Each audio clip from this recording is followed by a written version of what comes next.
accordance with the open meeting law, the Lake Hopatcong Commission has caused notice of this meeting to be published by advertising on the place there are delivered or mailed or electronically to the public. As a record, posted on the Lake Hopatcong Commission website. That's good. Perfect. Would you please stand and join us in the Had to make sure we had a flag. I guess they found it. Allegiance to the flag of the United States of America and to the republic for which it stands, one nation, under God, indivisible, with liberty and justice for all.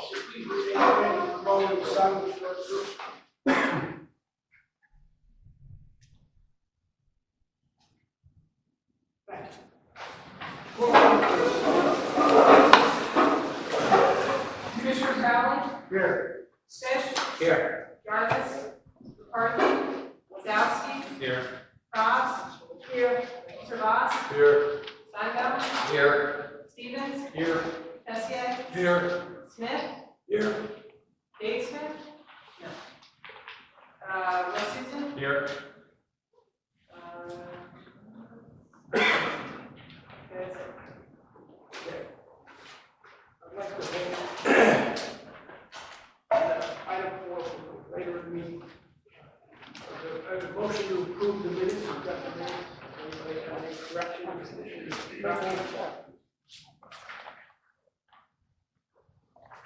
And a motion to approve the minutes. So moved. Second.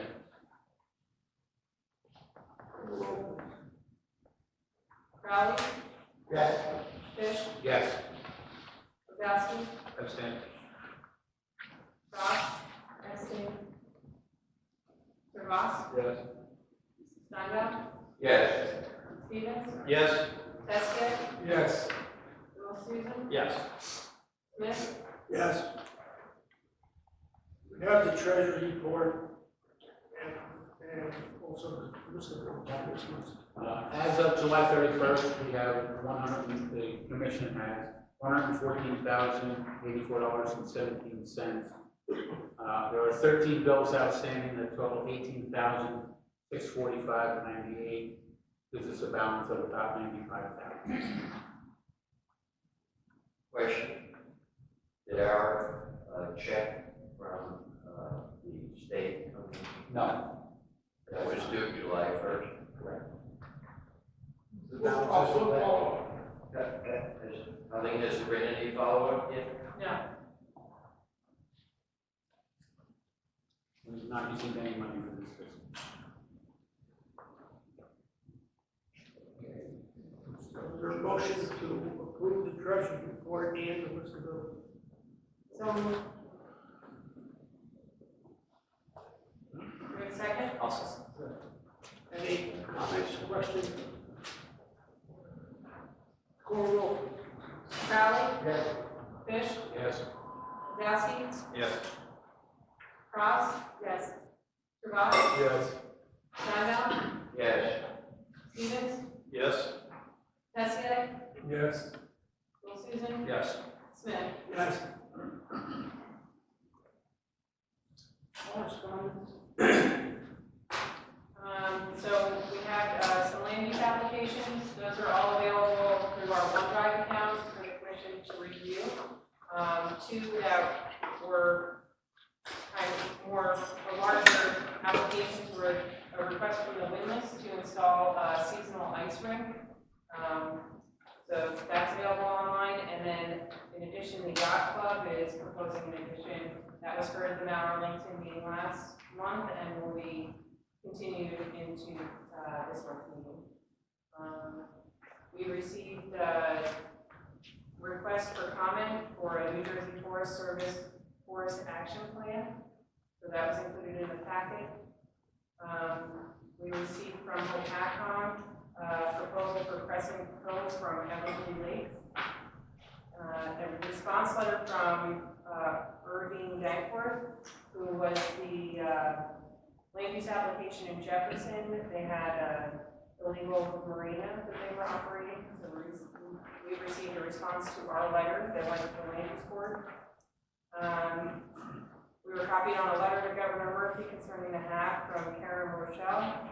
And then we also have the legal bid packets, which are available for review in the commission office. Okay. Anybody have a suggestion? We'll put it off for later, because I know.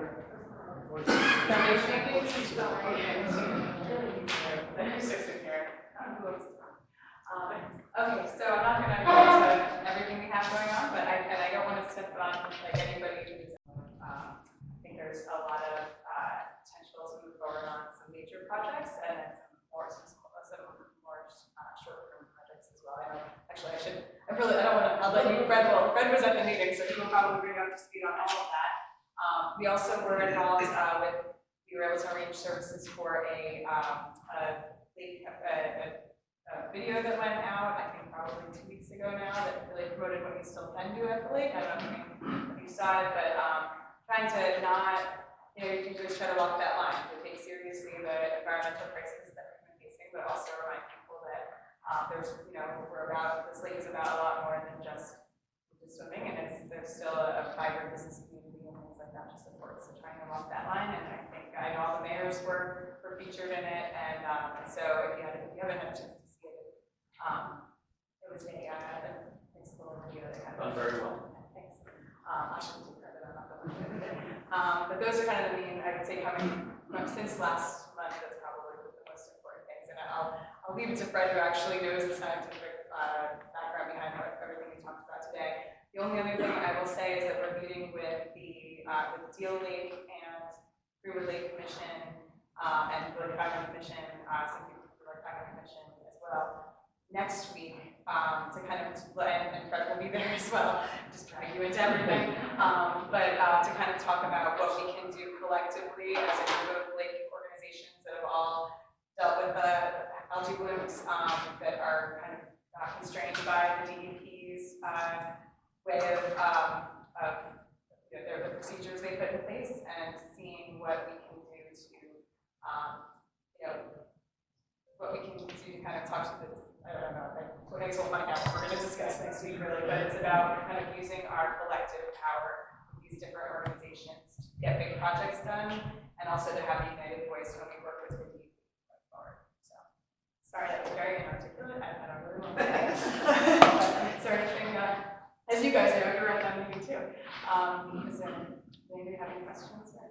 I just think the main thing was the fact that collectively with the commission, that all the mayors and towns are concerned about what's going on, even though it's not our responsibility as far as the lake is concerned. It is still our lake in our community, that we are not only, working as a commission, but we're working as a community to try to come up with solutions to deal with this now and in the future. So I give the foundation a lot of credit, because they are definitely an advocate group that's bringing us all together to get us all on the same page to make sure that we're moving forward. So I thank the foundation for taking that.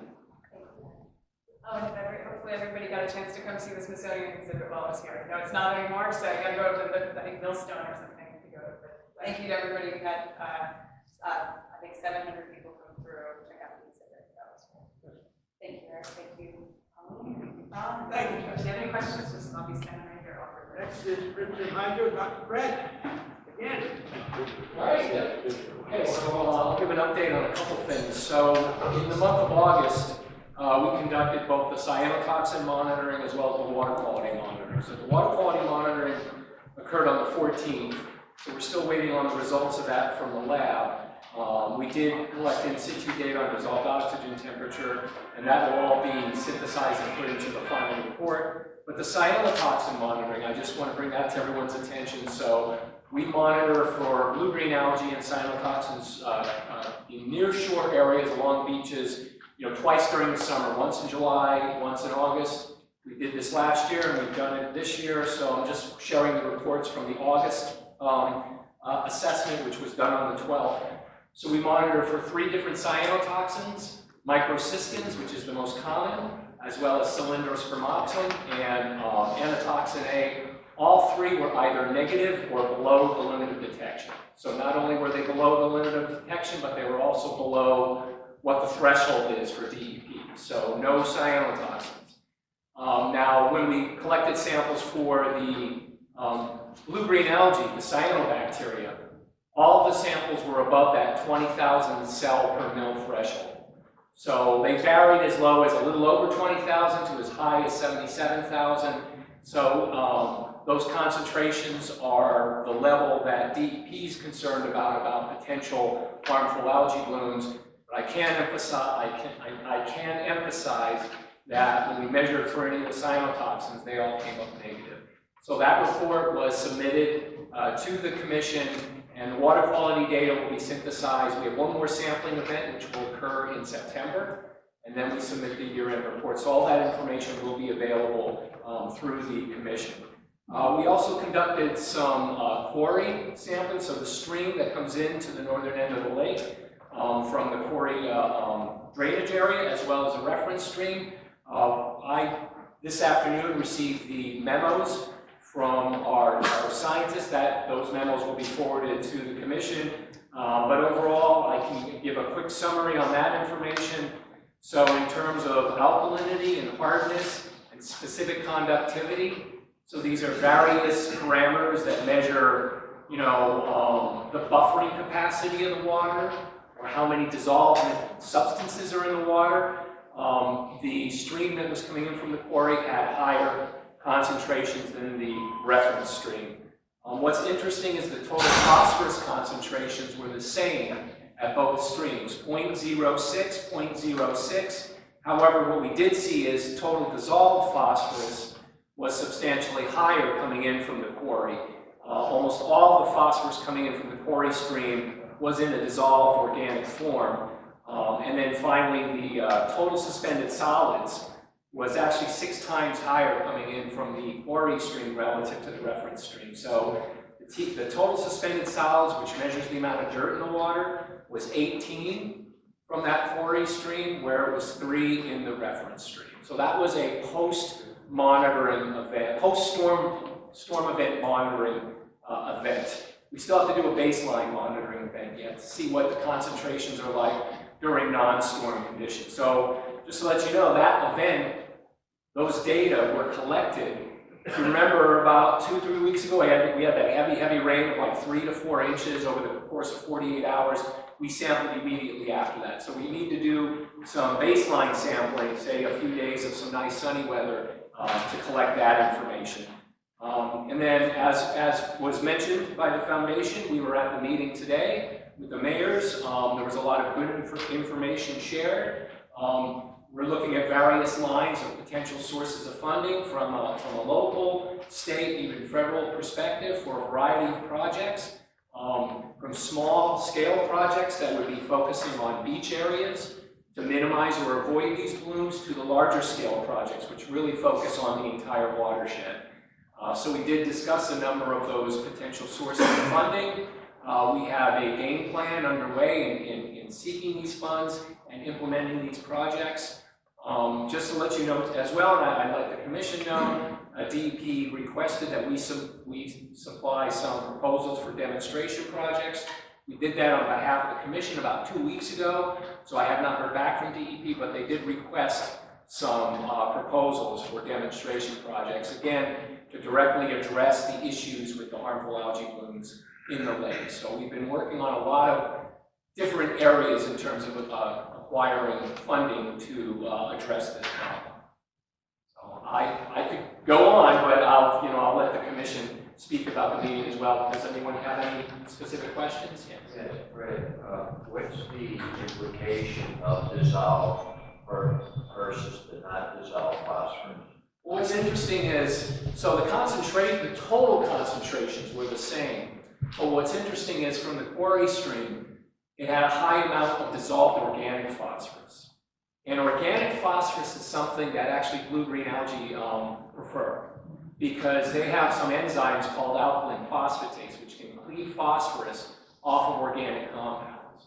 So it's just interesting that even though the concentrations were the same coming in from the 2 streams, that we had a lot more proportionally more of it being organic phosphorus coming from the quarry, which again can favor blue-green algae. Why would that be? Does that imply? I can explain why. It's because blue-green algae, many of them can fix their own nitrogen. So Why would it be coming down in the organic? that I don't know. That's my question. Yeah, that I don't What's know. going on in that stream? I don't know. That's why we want to do the baseline sampling, to see if it was more of a function of a storm event coming in, or is this something of a systemic, long-term problem? So that's why we have to do the baseline sampling. Fred, has this information gone to the DEP yet? We had a conference call with DEP on Thursday of last week, and I did share this information with them. They also supplied us with data on their sampling of the stream. So is anyone, as you know, been looking at the sediment that's dropped down? That's something that we discussed. So we, remember in the spring, we've collected data. So we had information on the percent silts going in. And one of the things that we've talked about is getting cores in the lake itself to try to assess, okay, how much of that has come in from a specific activity or action. And that's something we did talk about at today's meeting. No, you won't. That will be done.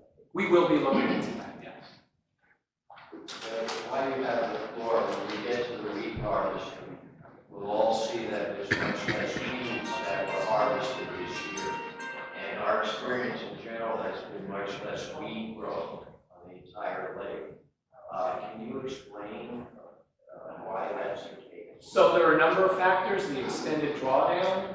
Usually when we have an extended drawdown, we tend to see less weeds the following year. That's something that we normally see. The other thing too is when you have these blooms, particularly when they hit in June, when you have a lot of active growth, the limitation of light reduces the amount of plant growth. So it's a number of factors, but the extended drawdown as well as those near-shore blooms. And remember, when the blooms hit, not only did they hit Hopatcong this way, but they hit other lakes in New Jersey, Pennsylvania, and New York, very similar, in that the blooms started from the edge, moved out. So it was like a bathtub rain. We saw that in a lot of other lakes as well, and that's because this was very watershed driven. Remember in June, we were getting these intense storms followed by 1 to 2 days of sunny weather. And that pattern of like about 2 weeks really set up the lakes to experience these near-shore blooms that once they fully formed, they were then moving through the lakes due to the wind and weather activities. Have you been able to demonstrate the quantity of light or less light? Through measuring the Secchi, yes. We have measurements of Secchi discs, and the Secchi discs were lower this year compared to past years. Just the way the phosphorus this year was higher compared to past years. It's been my observation that the lake, the water in the lake looks much darker and more opaque this year. And a lot of that has to do with the algae, and that's why the Secchi depth. And if you're not familiar, a Secchi disc is an alternating black and white disc. It's very high tech. We lower it in the water. As soon as it disappears, we record that number. As soon as it reappears, we record that number, and that average gives us an idea of water clarity. And usually a Secchi depth of about 1 meter, which is 3.3 feet, 1 meter or deeper is usually what people perceive as that looks okay for swimming or recreation. Usually something less than 1 meter, that's when it starts looking a little scummy. So we've been collecting that data since the 80s. So we do know that this past year, the Secchi depths have been lower than what we've seen in previous years.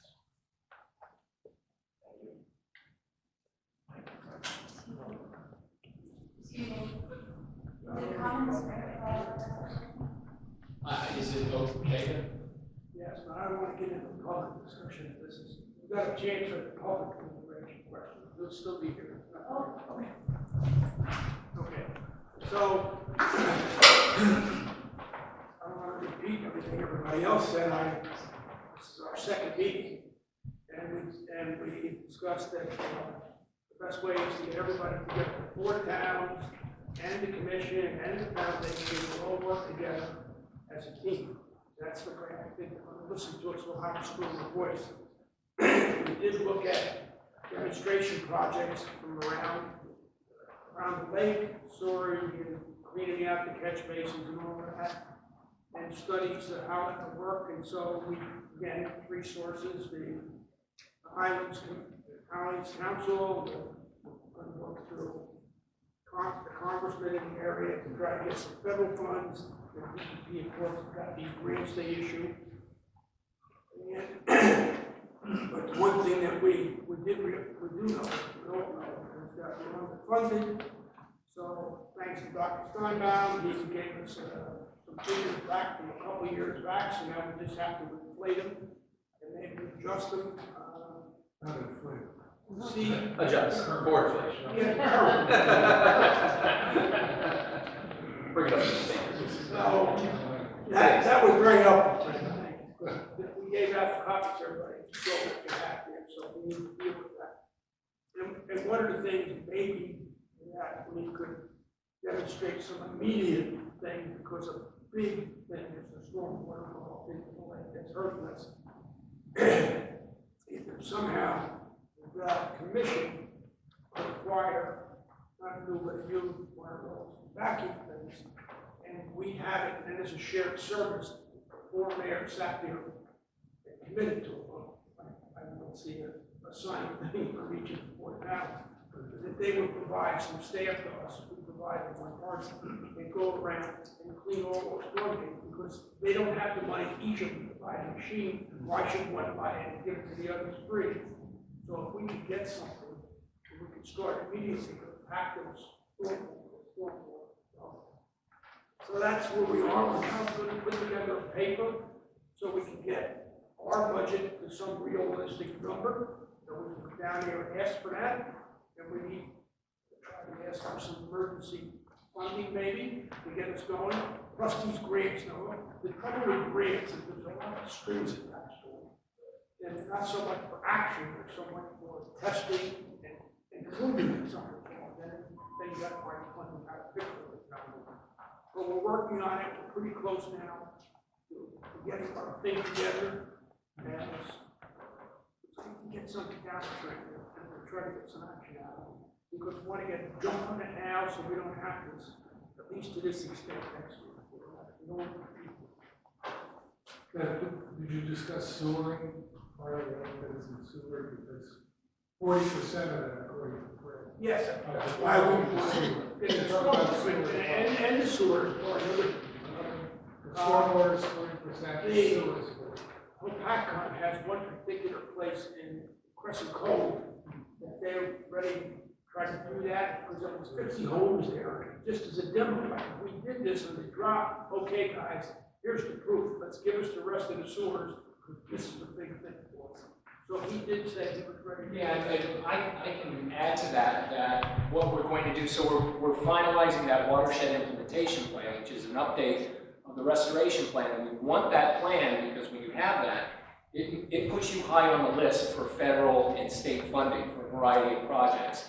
As part of that, we're going to as part of the plan, we're going to say what the benefits will be if the remaining communities were sewered.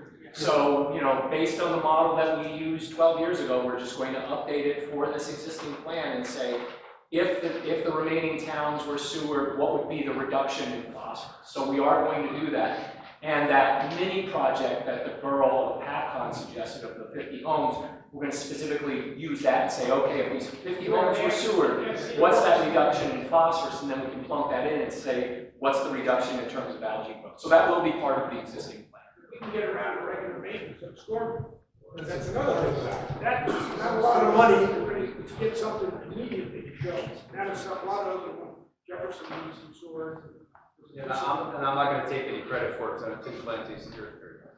I'm going to blame him all for this, so when it goes bad.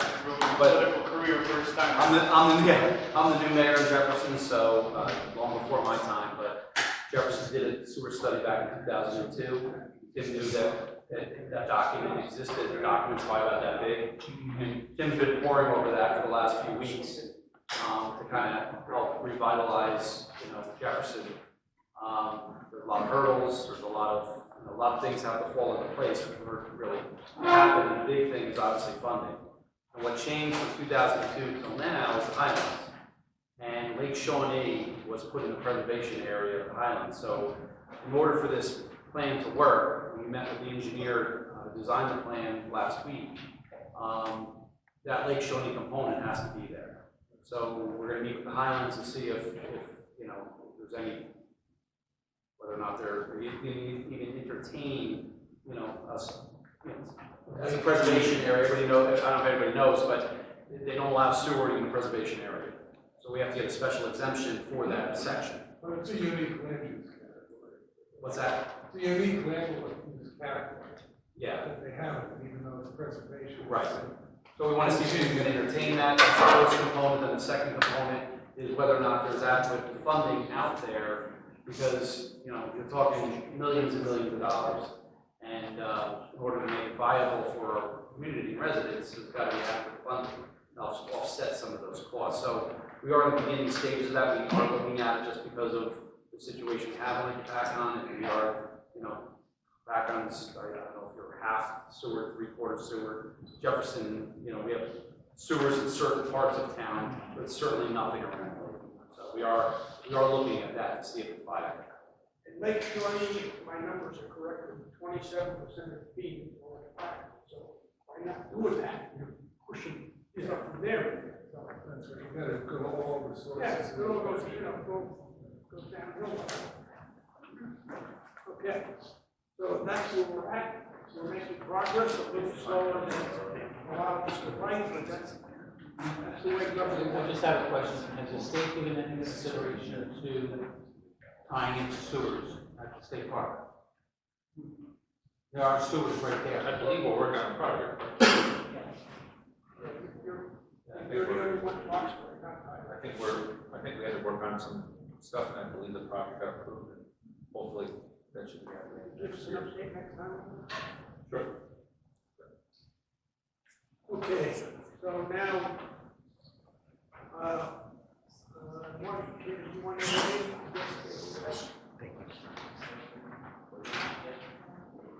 the foundation. Marty? No, I just think, I'll just say that from the standpoint of me being around here a long time, I think the collaboration I'm seeing amongst the four towns is actually really endearing to see four mayors working hard for a common cause together. To the point that I think we're going to come out of this with some great demonstration projects and, more importantly, some actual solutions to problems we've been kicking the can on for a really long time. So while it's been a really harsh summer, I think our tremendous door is open for us, and we just got to make sure we don't let this opportunity pass us by. That there actually might be an opportunity for some funding and for some forward progress on issues that we never thought we'd be able to address. So, thank you, and really great teamwork so far. Now we got to really carry the ball. Okay, so now we're going to open our public comments, our first Commission issue. comments. You skipped over Commissioner. Commissioner.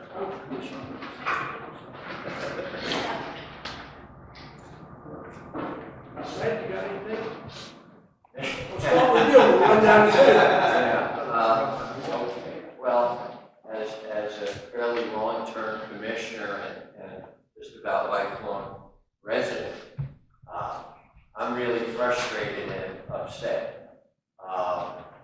We've done studies, we have excellent science, we know the causes of what's happening.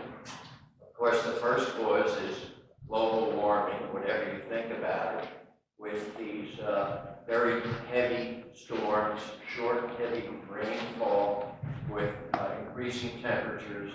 And those are the natural things that we really can't do anything about. But we know the other causes, and we know the solution. And, we have great cooperation, the mayors, the meetings, but we need some things that need to be done, that can be done right now, immediately right now. Because I'm worried, frankly, that this summer may just be our summers from now on. And so we've got everything ready to go but money. We need money. The commission was not funded for years. You've heard me speak about this before and others. We have funding now, but it's minimal. We we need emergency funding. I know that we're counting on our legislatures to provide us with funding long-term. I don't know how long it can take for that to happen. We've been disappointed in the past. We know that we can apply for grants, but that's something that's not going to happen right away. So I wonder if it wouldn't be prudent to appeal to right now at this time, just to get us going with things like getting that type of a vehicle to use to clean out the sewers all around the lake, and the neglected things that because of underfunding, the towns and the commission have not been able to do. We should be able to start on that immediately. So I wonder if it isn't prudent to go for emergency funding. That's why I'm trying to pull this document together, because the first thing you're gonna say, what are you gonna do with it? Show me what's the backup. So that's what we're doing. What machine you want to buy, what it costs? New, it's 385. It's $30. Yeah, I knew, but they committed that they would help. And then, like you did in the past.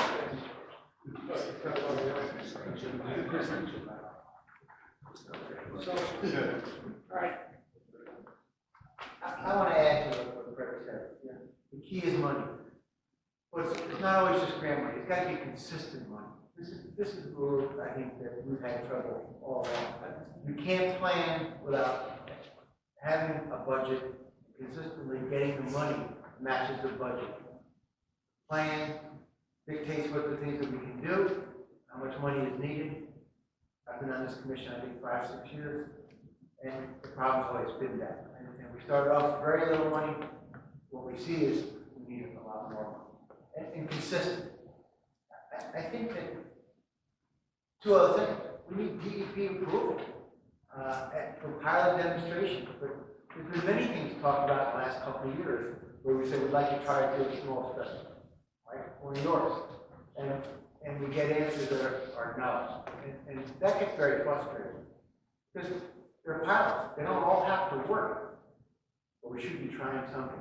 And we seem to hit a roadblock a lot of times. So I'm very happy to participate today in the mayor's meeting that we're working all together. And I think all the towns have been working together. The Blue Earth Foundation has been fantastic. But we have to make sure that we keep that momentum going, even after the season. When people think of the lake being closed up, the lake is never closed up. It's around all year round. We need to be working the way immediately. We've got to get the DEP and everybody else involved.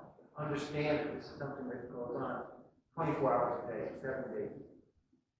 Thank you. And the other thing that I think we brought up in the meeting too was our harvesters are 15 years old or something, so at some point, they're going to need to be replaced. Yeah, obviously, we won't want one, but somewhere we got to get a plan, like every 2 years, we get a new, we can get these guys replaced. They've been around and they can leave.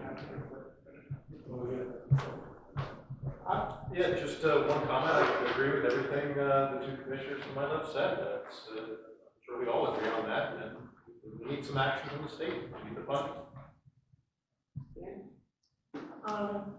My first comment is going to be about this collaboration today, and I think it's wonderful, but I would like to see it extend to a standardized shoreline land use ordinance.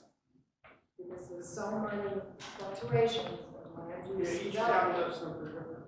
And if we can standardize that, we'll protect the water. Because there are violations even now, excessive impervious surface to condo communities, etc. And that affects runoff, as we all know. So I would like to see that. My second, I attended the Roxbury Council meeting last week, and Mayor Stanzilis from Mount Arlington, since regrettably the last 2 fatalities on the lake, the last 2 drowns were Mount Arlington residents. The other commonality is they were boat rentals, and the operator's instructions for the boat rental operator is about a 10-minute video. So he is establishing an educational safety program as a memorial to Christopher Littell and Jason Gill.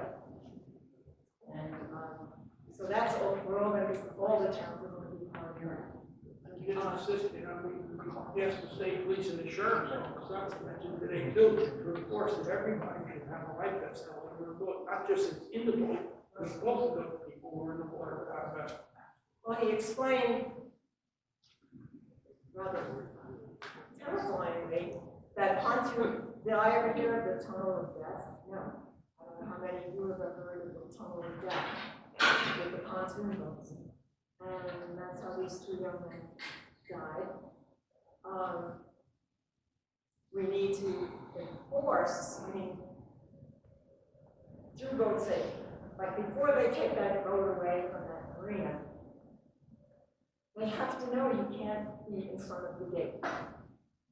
So there has to be an educational program that ensures their safety.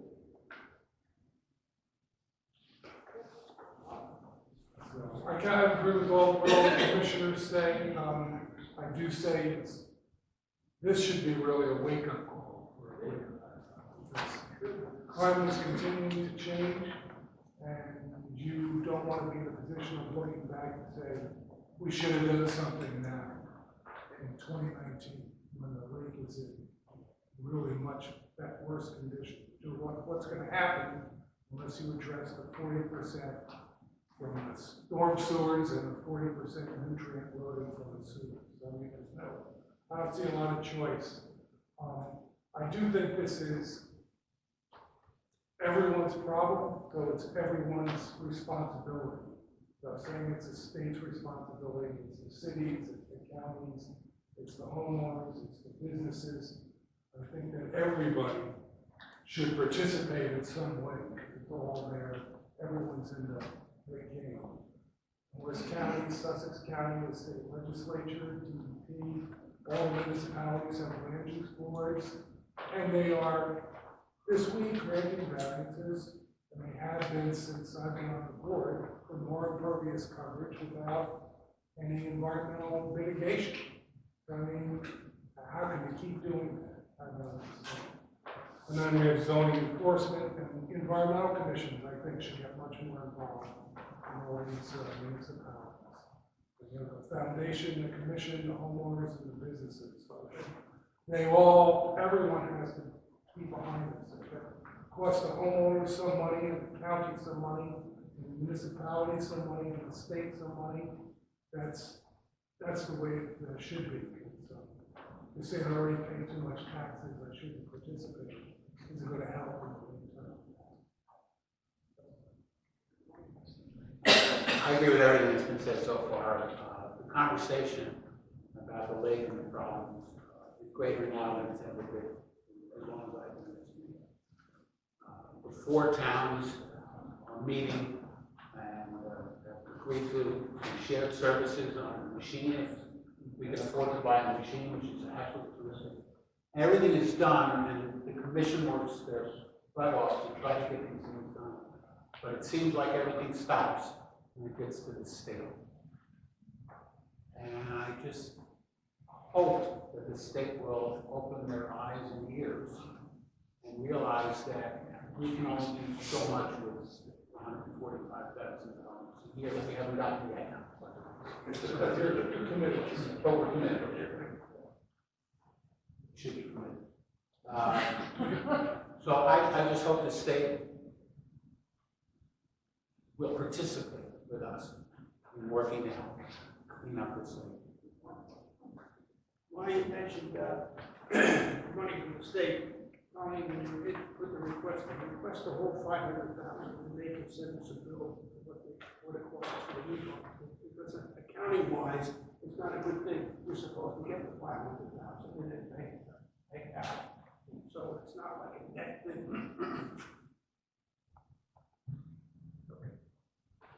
I'll save my comments for You've got your report.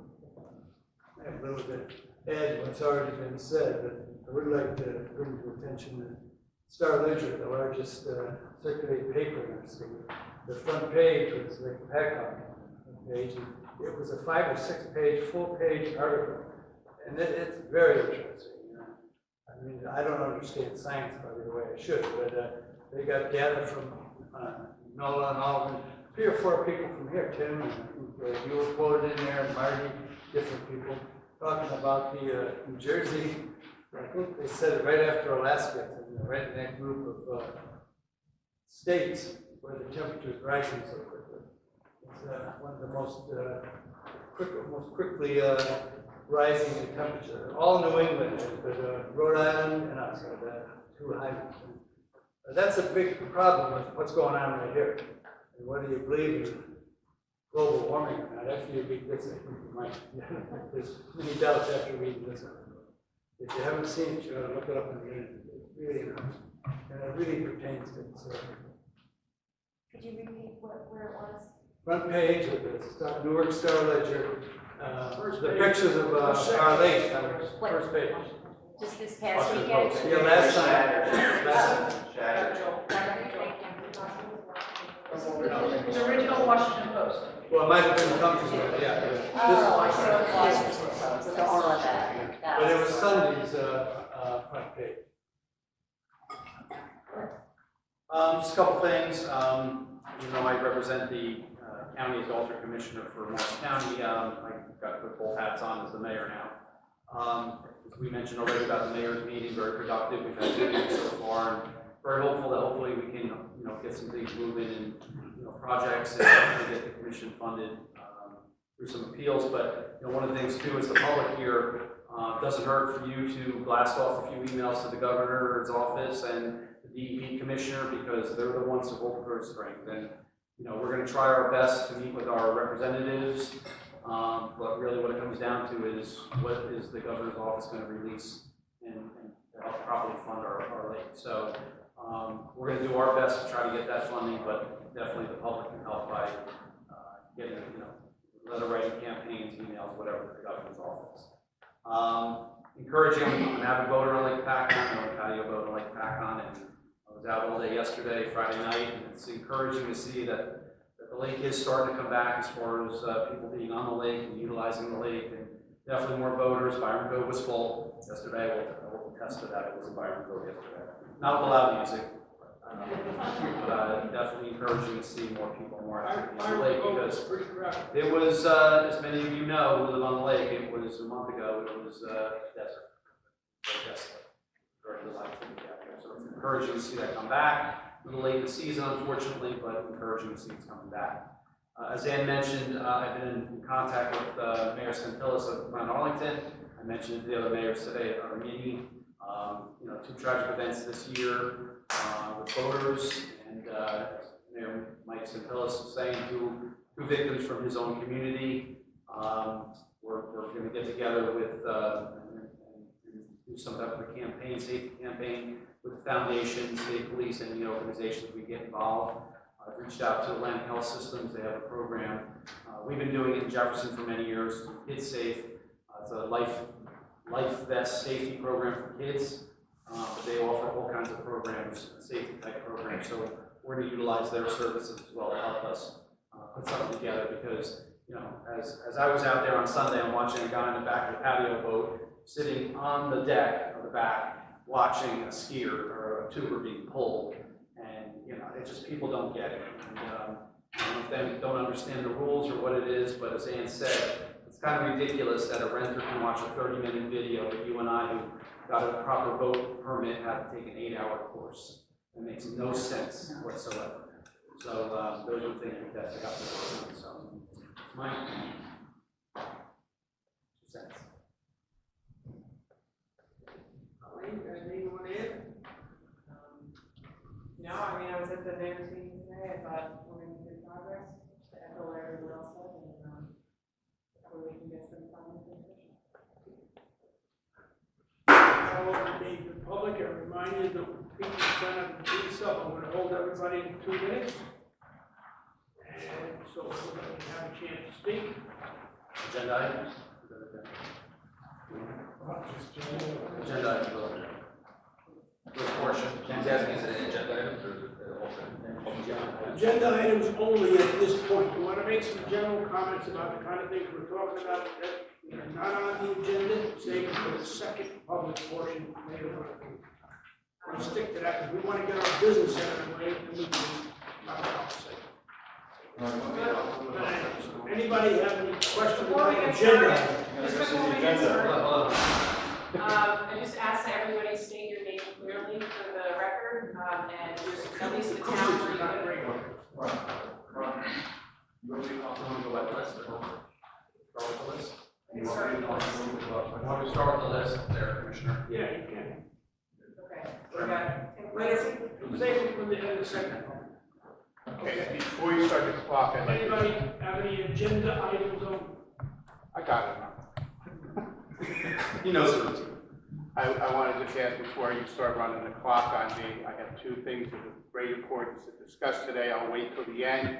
Fred, are you going to be here for second public comment? Okay. I want to talk about the quarry because I think Fred discussed it, but breezed over as far as I'm concerned. February 8th, we reported that. We reported to the commission on February 11th. Then we had this hat months later. In between, we became aware that the highest phosphorus levels in the lake's history were this year. I'm talking. It's not on the agenda? We're going to, agenda item, you want to have a question? Well, of course. Yeah, it's good.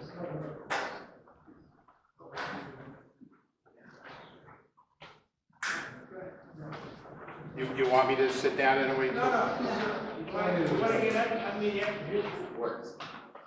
And you might get. Oh, I'm talking to Fred. You might get the answer to your question. I'm talking to Fred's report right now about the quarry results. So let's start the clock again, please. Okay, I've been following this quarry thing for a long time. It's got a long history. And as we're watching this and getting frustrated with the lack of action by DEP, months later, we become aware of this algae bloom. And no one makes the connection, I don't myself. But then we saw the high phosphorus levels lake-wide and the very highest within stone's throw of that quarry stream practically. I said, okay, this is all adding up to something. We were at the meeting and we asked DEP for the creek to be studied, and they came back to the next meeting and said, oh, we're going to do it tomorrow. And now it's this much later and they just finally did it. And I'm seeing the numbers that Fred saw. I'm interpreting them as being elevated, 0.06 double the 0.03 that we're mandated to maintain. So it's double the level we have to keep the lake at, but it's also 6 months later. What were the numbers in February 8th? We can't recapture that. But there is no reason there should be that kind of phosphorus, and Fred, I'm going to ask you when I'm done, to explain how important it is that the dissolved phosphorus is available for uptake. We know there's no weeds in that section. That's because of all the cloudy material that washed in there and the sun couldn't penetrate it, and when the weeds don't use the phosphorus that's available, now there's more. And quickly, because I know there's a clock on it, and I have a lot of information, I calculate that thing runs 10, 12 gallons a second. You add that up, it's 1 million gallons a day. So that creek, with high levels of phosphorus, so we're higher still back in February, was allowed to run to the tune of 165 million gallons of heavily phosphated water into our lake. And I'm saying the DEP is not representing our interests anymore. They are trying to keep this at arm's reach from us. The last meeting, the woman who was the second in charge said, oh, we had a meeting with our experts. Our geologist said it's very, very, very, very unlikely that this quarry contributed to this hack. They don't want to know that because then they're going to have to admit that they screwed up the front end when we first reported it to them. So let's stop that thing dead in its tracks. And I'm at the point now I'm going to ask the public. I'm going to start a group where I'm looking for 100 people to kick in $500 each. So we can hire our own attorney as lakefront homeowners. Contact me. You know who I am. And let's see if we can't get somebody really representing our interests. It's going to be a little bit more aggressive. An attorney at LSRP. And let's find out the real facts, because we don't get crap out of DEP. We need an attorney, and we need a suit to take action against the quarry and DEP. So reach out to me, Tim Clancy, and Fred, I'd like you to explain to them clearly, because you kind of brushed over it. I'm asking them one question, and he'll go. 0.06, when it's mainly dissolved, is that unusual? Is that explainable? I don't care, Ron. I know something. My house went down $100,000 because of this, so I'm going to talk about it. At least here's my question. You understand what I'm asking, Frank? To explain the importance of the dissolve versus the other test.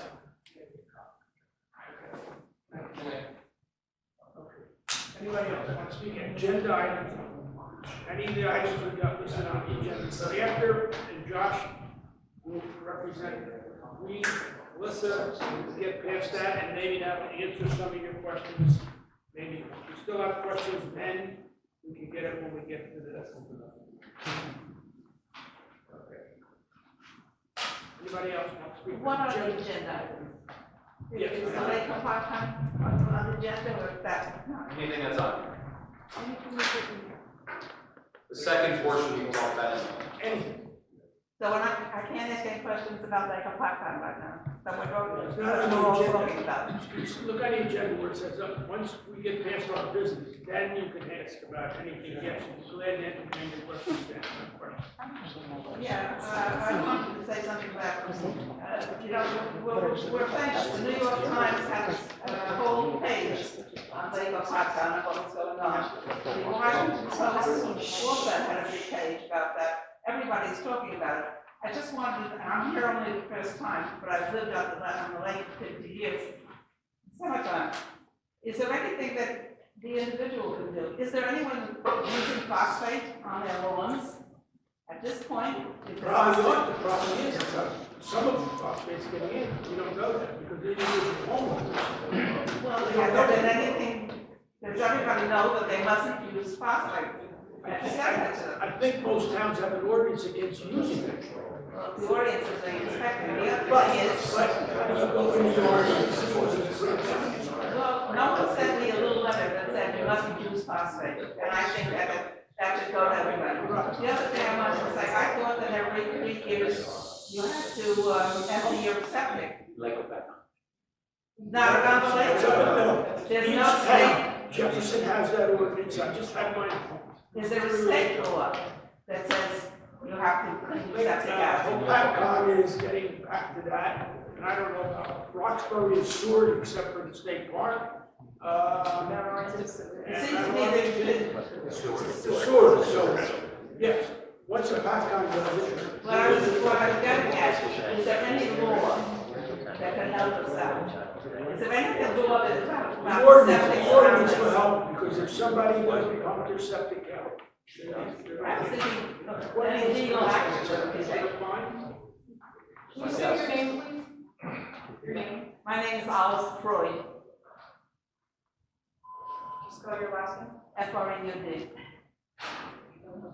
Because you're subject to fine, you have to show that you have, I have to bring the receipt, I haven't got it for the board of health, I have to bring the receipt that I have my septic.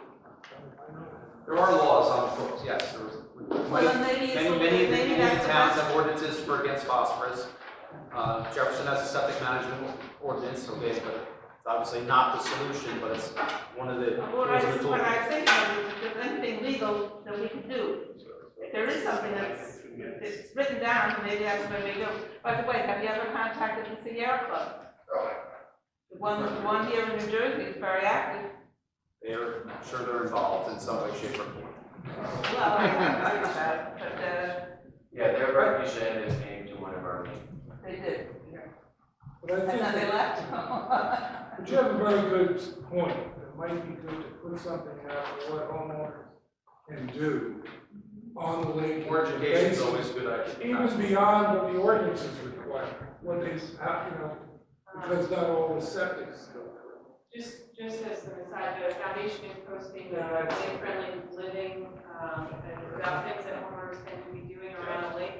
These are not good, these are not, some of them are mandatory because the state does have a ban on phosphorus containing fertilizers unless it's the first application on your lawn to establish. Well, maybe it wouldn't hurt, because even though we're all, we're talking from the fire, there are lots of people that I didn't know until I came out this summer that we had problems. So if you wanted to look at the foundation's website, they've been posting some things that homeowners can do around the lake. 2 minutes. Now, is that part of my 2 minutes? My name is George Stafford. I'm from Morton, just down the hill. And I represent the New Jersey Islands Coalition. And I've heard, we've had a lot of talk about here about the unity that's coming together, and we all in the coalition consider that to be important, more than important, vital. We've had state legislators who have written to town saying, don't vote for the rain tax, don't vote for that stormwater utility. Well, these are guys who are going to go to the state for us and ask for money. And another part of the thing is, and I realize that you're an organization that's part of the state government and you're asking for money to come in. But if you're talking about sewering the other 55% of the people who are in the watershed of the lake, that's not going to come from the state by itself. You have the counties that you can get money from. You have perhaps, say the Highlands Council. There are a number of places where it has to be done, but sooner or later it has to get down to the people who live in the towns and who take the value out of the lake. Gentlemen there talked about his house is down to $100,000. I was a tax commissioner in Morris County for a number of years, and we heard almost 10,000 tax appeals in the time that I was there. And you're going to have tax appeals here. You're going to have people who are living off the lake paying more money in their taxes because the people on the lake are going to get tax relief. So those are the things. This is ongoing. And what you've got here, we know what the problem is, but you have a unique situation. You have a resort community that's surrounded by a residential community. And that has to be coordinated. And that has to, the stormwater utility, the sewers, the stuff that's, in the streets that you're gonna clean up, animal waste, there's all sorts of things going on that are creating what's happening there. So we support what you're doing, very much so. We're having a meeting tomorrow in Sparta, on Lake Moho Country Club, to talk about these things. And I think that's important, but everybody's going to have to kick in. And the idea that the state is going to write a check to put the sewers in some of these towns, in Mount Arlington was already paying a lot of money for their sewers. In Wharton, I was only like about this big when they put the RVRSA, put the sewers in. I've been paying that since 1980 when I bought my house. It's something that has to be done. So we wish you luck with it, and we support everything that you're trying to do. But that coordination of the resort community and the residential community that's the bottom line. And like I said, we support you, and we appreciate what you do. Thank you very much. Anyone else? On the agenda, some item on this agenda. Yes, right. Megan O'Neill, Lake Hopatcong. We just purchased a home on the lake 2 months ago. The HAB advisory came out literally like 3 days after we closed. We're brand new to this, and one of the reasons why we're here is because I've been doing 2 months worth of research trying to understand what this is and what we as brand new homeowners can be doing to not inadvertently make this worse, or what we can be doing to help. I'm a pretty good researcher, and I'm still struggling to figure that out. I think there's a lot of people on the lake that would, at least we would, would actually like to contribute to helping the problem and at least not contributing to it. I agree with what Olive said. If there was some sort of grassroots campaign, if you guys could send out a mailing, something that would make it very easily accessible to the homeowners. I didn't know that there was a foundation, and so I signed up on Facebook just to try and get more information, and that's how I found out about this and about the foundation. But to have to track down all these different websites that we just moved here, we don't even know this exists. I just don't think the average homeowner is going to do it. But if there's a way to just, I'll help. I will help create a mailer of just, here are the things you should avoid, and here's the things that you can do, and then put it in everybody's mailbox. You get some kind of list of waterfront, you get some kind of So a lot of the information is on the foundation or the commission websites, and like I said, that they're posting a lot of information about what can be done. We've developed we're getting grant money, right, for a lake homeowners guide to living. Yeah, we've tried to put out a lot of information over the years about what homeowners can do from rain gardens to what you should plant along the shoreline. I don't think it was paid a lot of attention till now. I think, we've agreed with the Lake Hopatcong Commission to try to get the word out, because a lot of homeowners feel like you, even if it's a little bit, what can I do that I don't make it worse and I maybe help a little? Just. One thing I can say, and can attest to this, is if you ask any infant, Dorothy can too, if you ask any fourth grader, or anybody who's been a fourth grader the last 5 years in this 10, any of the towns around the lake, we have talked to all of them about what they can do. It's part of our education program. Every 1,200 kids come through this year, and all of them know about. Anne could go through the whole lesson right now if you wanted to. But we're going to try to get that word out again, and it really is things about like tying in rain gardens in your yard, the types of plants you put along the shoreline, maybe not having that vast expanse of grass. Maybe working with some of the realtors that are most frequently around the lake. Maybe work on this guy, consider that. We tried to stay away from, we have a lake-friendly living guide. I'm trying to remember what the actual word is of it, but that we had been putting together with grant money, but it was ultimately determined that the cost to print and mail it out was like, when you can spread it online, it's much more eco-friendly and pocketbook-friendly. But that It's a good time to put a plug in for hopefully the book coming out. Oh, yes, Dorothy's working on a children's book as well that focuses on the lessons of what people can do and based on lessons from our culture. Hopefully it'll be out in November for the kids, but very strongly geared to the parents. Yes. With a list of all the things they can do. Yes. I'd like to take a minute, 2 minutes. Sure. My name is Bob Barry. I live on Lincoln Drive in Roxbury. I've been visiting this lake for over 60 years now. I came here when I was a little kid, rowboating, with my father, et cetera, et cetera. One point I'd like to mention is it came up, and I'm going to request Mr. Osowski, I'm sorry if I mispronounced it. The one point came up about that article in the Star Ledger, but that wasn't written by the Star Ledger. There's another columnist for the Star Ledger, and his name slips my mind. Yeah. If you guys, if anybody has read that, it's amazing that New Jersey doesn't follow the guidelines of the World Health Organization. 20,000 points when in Greenwood Lake at the south end and 100,000 points at the north end killed so many dollars worth of business in this lake region. And it's now everybody's going, oh, fertilizer, do this, do that, sewers. Yeah, sure, that's all a great idea to do that. But why is the state picking that number and causing such a problem? Now, in the more than 60 years I've been on this lake, I've seen green algae. 2 years ago, there was a heavy coat of that green slime there, and it's the same as what I'm seeing this year. Okay, nothing was shut down then. Why?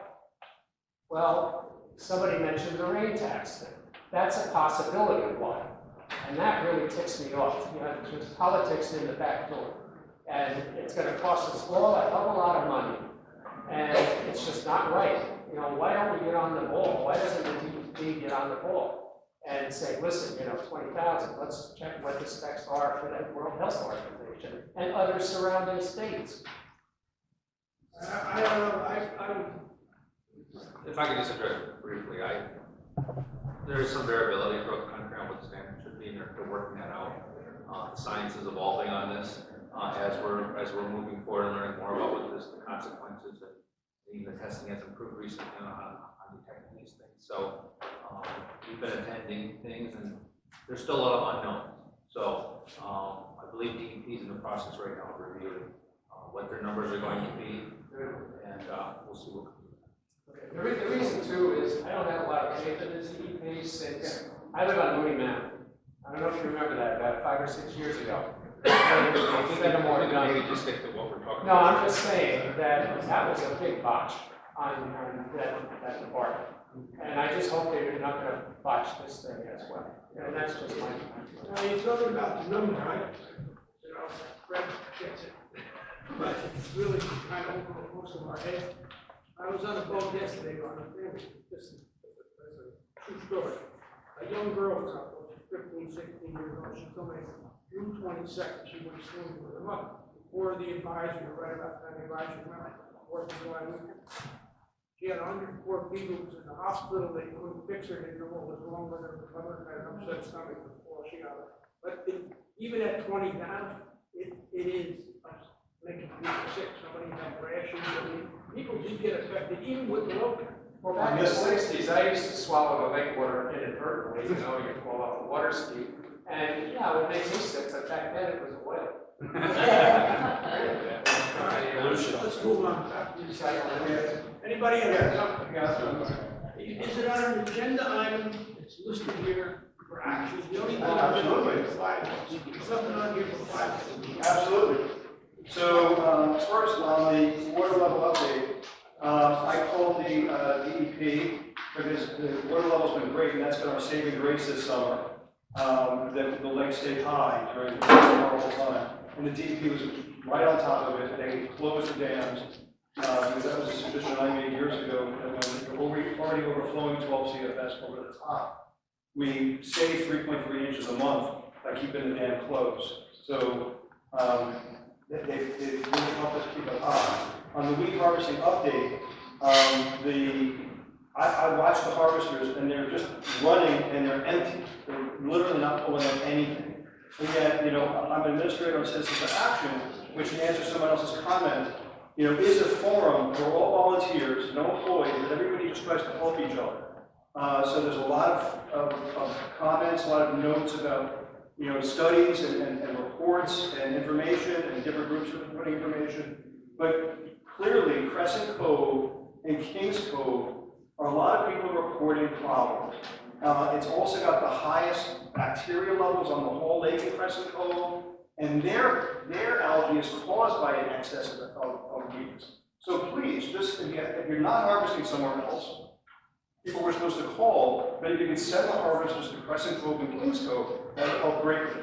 On the agenda item of Weldon Quarry, you know, we knew, you know, people knew from February to May that there were serious problems there. Obviously, that's the data. I called them as soon as the lake was closed, asking for that data. I still haven't seen it. And we need to know what went out there, because when I managed the wheat harvesting years ago, I was told if I overharvest, I would cause an algae bloom, and that's hard to manage. Well, when you make all the water turbid, and we saw that giant white cloud, if you make the water turbid, you don't let the weeds grow, you're going to have algae. So everybody shouldn't be surprised.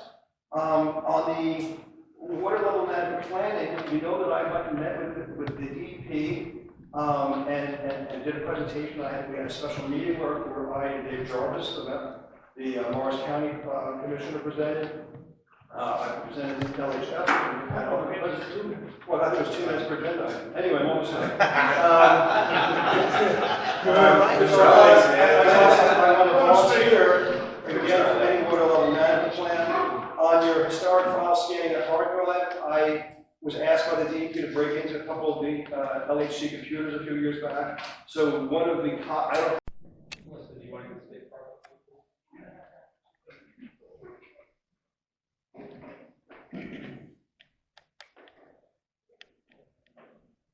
Hi everyone, my name is Melissa Russell. I'm the Park Superintendent at State Park. Can you all hear me? Yes. So I'm going to give you a quick briefing on the wheat harvesting program for the summer. We are still fully staffed with 2 permanent employees on duty. We still have our seasonal crew, which consists of 3 full-time seasonal harvesters, meaning we have 3 people full-time, 2 part-time harvesters, and 2 full-time seasonal that are operating the Sunfish. And we do have one of our permanent employees right now on medical leave, unfortunately. We just had an injury last week. We were operating with 4 large harvesters, 1 small harvester this season due to the gentleman's injury and previous staff that we have been either on some vacation time or on some sick time. as well as our dump truck, one of our dump trucks was down for 5 weeks. That put a little bit of a delay on things, but we still continue to harvest. The equipment is currently stationed at East County Park and Hopatcong. As I mentioned, the dump truck just came back and was out of service for about 5 weeks. We are working with the lab to get our re-tested, we're conducting active testing to get put today and submitted to the lab. Just for procedure to comply with any waste test. We're currently dumping at Q1, and we'll hopefully eventually move over to any waste to get the results back. As far as our office operations go, we will be getting hopefully our bids back for the new repairs, so hopefully that they'll start with we have to get you guys building here. Yeah. So basically what I'm trying to share is that we finally are starting to get profits, so we should be coming back the office development and enhancement deposit. We'll then select the bid, bidder, and then hire them, and instead of start taking deposits, we'll then move, get us to repair the roofs, repair the ceiling, and get them. When do you anticipate that will be? I can't answer that, but usually it takes approximately a month. I can't speak for them, but by the time they select the contractor. I mean, to completion. Oh, that is not. I could find out for you, but that's the goal, yes. Those of you who aren't aware, we lost use of our office. Because it doesn't have where were you working at? A restaurant today? There. So it's a real hardship at the moment. But I will reach out and find out for you when the process will be and take you estimated budget. Will there be a meeting?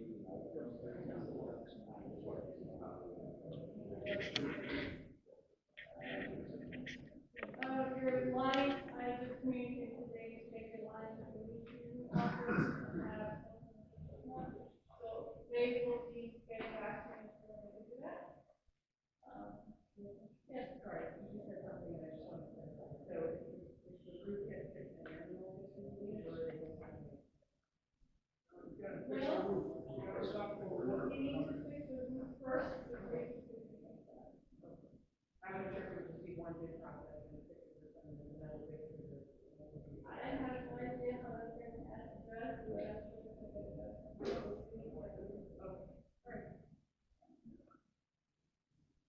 The harvesters are currently north of Nolan's Point, the Great Bridge, all the islands, that's an island by our code. We are still cleaning up on Friday, and the voters that we have seen out there, we're cleaning up. We began the season mid-May, around the 22nd, the 23rd, I believe. And to date, we have harvested 746 yards, which goes to the point that How does that compare? let's see, last year at this time, we were probably somewhere around 3,000. Yes, so we were somewhere between 2,500 The figures are right here. You were at 2,400 and odd, and now you're at about 700. So about a third. Less than a third. But not only is it less than a third, but the six now. Either goes up. We're now getting 1/6 as much. So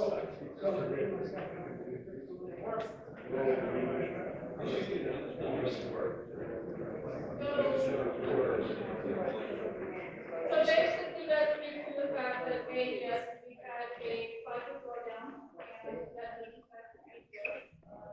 We also have to have the protect size, and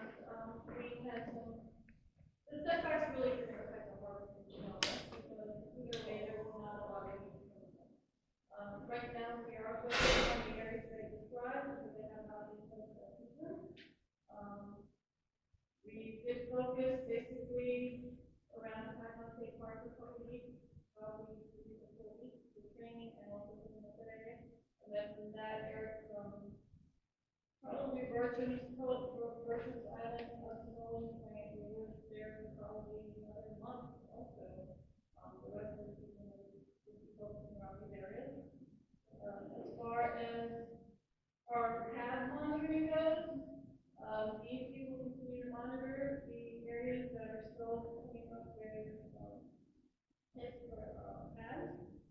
I was communicated that they are going to continue to do that at least for several weeks. And They're still coming out twice a week, every Tuesday. they're still going out every Tuesday, Thursday. Is the plane still flying over every Wednesday? Plane, is the plane still flying over? Plane. It's not. Yeah, no, they've had an airplane flying over every Wednesday. Able to monitor, correct graphics of the entire way to get an idea where the bloom may be. It's still, the last graphic still show the bloom on many areas. I can find out. I just wondered. Incidentally, Mr. Chairman. No, the only other thing I was going to mention is that there's still a monitoring for the have. We did clear the Hopatcong State Park this last week, and I think that's it. Okay. I don't have an answer yet, but we got our discussions about building a swimming area, and we would find something out either on our website, or we would probably have it posted at our park. I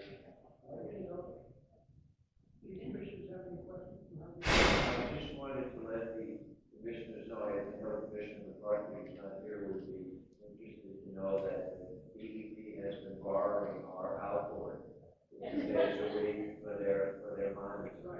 They requested it, and we trained them and allowed. How much are we getting back for that? They're buying the gas. They'll take that out of the budget. All supposed to be working together. That's right. Okay. We're positive. We're trained, we're finding. Thank you. Josh? Yeah, so I'll give the update. Colleen did send this letter out to the commissioners today, but I'll just read it for people in the room, just so everyone hears the update. So the New Jersey DEP Weldon recently completed nutrient monitoring. Results were provided to Lake Hopatcong Commission on the 14th, 19th to evaluate the nutrient impact of Weldon quarry on Lake Hopatcong.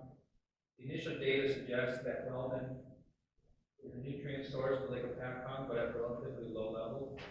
For example, NJDEP sampled the stream impacted by the February 2019 spill and compared it to 2 nearby control streams not impacted by the Weldon spill. One of the 2 control streams was higher for phosphorus than the impacted Weldon stream. In addition, the active surface water discharge from Weldon had a phosphorus level of 0.025 milligrams per liter, which is below the phosphorus EMDL of 0.03 milligrams per liter for the lake. How does that start with the Well, we tested post-stormwater. So, well, again, we're going up to baseline, so we can compare it to their data. The highest level of phosphorus was detected in sediment behind the turbidity curtain prior to the lake. The sediment was removed by Weldon on 16/19 and disposed of off-site as part of the ongoing improvement. NJDEP plans to continue to evaluate and assess Weldon's nutrient impact on Lake Hopatcong. In addition to nutrient monitoring, NJDEP also recently conducted general chemistry and macroinvertebrate analysis. These results were suggestive of some environmental degradation of the stream that Weldon spilled in February of 2019. For example, the microinvertebrate population, the foundation for a healthy stream.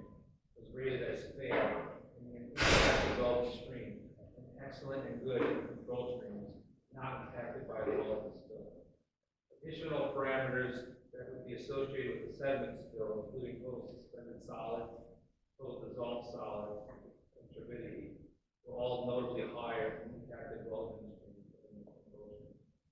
As a result, NJDEP is continuing to require that Weldon conduct a thorough cleanup of the impacted areas.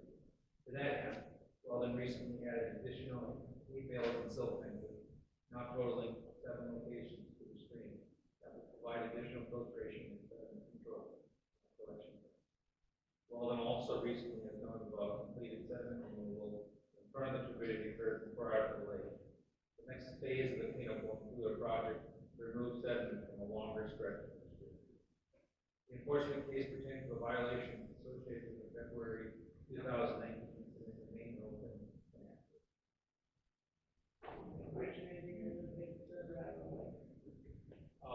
This particular one, mostly on the stream, but at least they said that, we're still working on it.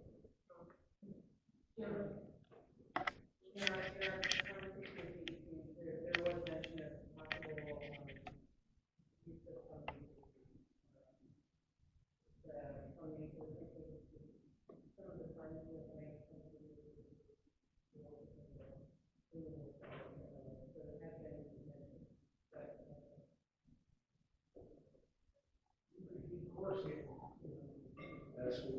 That's what we mentioned last day's meeting. Providing gated care. And then you can build a model.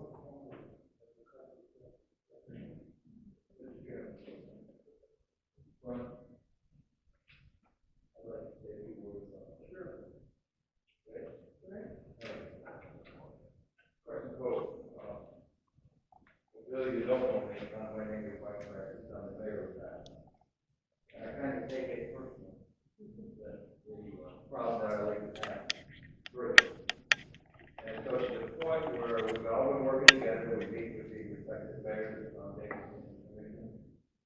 And so, I'd like to be West End, New Jersey, political state, to suggest that the tax people of their purpose coverage can help our situation. We talk every day with the commission foundation about we're out of control. What are we doing? National level restrictions, stormwater regulations, that we just approved the first $75,000 in driveway. Because we judge everything by the 100-year storm, not the 50, not the 25, but the 100-year storm. So we really pay attention to that. But that being said, the problem that we have, the worst area of the lake, whether or not we like it, is Pressico. For a lot of reasons. There's a big chamber that we're working on to get fixed. I think that's a major flaw, and I think if we fix that, that will really help the phosphorus coming down off the hill and out of the parking lot. That'll be a great help. We have a formal proposal that I'm going to present in Trenton in 2 weeks. So I've been complaining so much they've asked me to come down and talk about it. And I will. And so we have short-term, mid-term, and long-term solutions to this. The short-term is the treatment with good bacteria to overcome the bad bacteria and some peroxide treatment to oxidate the water. There's no harsh chemical, it's perfectly safe. I don't do it in the vacuum. It's been reviewed by some biologists in Trenton, and they say, we don't know if it's doing any good, it can't do any harm. So the point I'm making is, we talk about all this stuff, but what are we doing? What is the state doing? I'm sorry. The state has some of the best and brightest people working for them. The bureaucrats down south in Trenton are really not that good. I have to tell you. We have good soldiers, but some of the leadership is lacking. I've addressed that with the commissioner herself, and the governor's office. I haven't talked to him yet, but I will if I get to. And so it's more than a little bit that's going on here. And so to suggest that the property owners around the lake have all the responsibility is crazy. It's just nuts. True. And so what we're trying to do is bring the stuff back into balance. We're out of balance. It's out of whack for a lot of reasons. And you can't put that blame on anybody or anything. Of course we have global warming in the sense that things are changing. And so if you want to call that Global Point Farm, I'm not going to waste a lot of time debating on that, but things have changed. We're out of balance ecologically, and we got to bring that back into balance. I propose a short term, which the council has a copy of by Everett Blue Lake, and don't make this up. I've talked to other people who are doing this to their lakes, and so Crescent Cove has become a laboratory, if you will.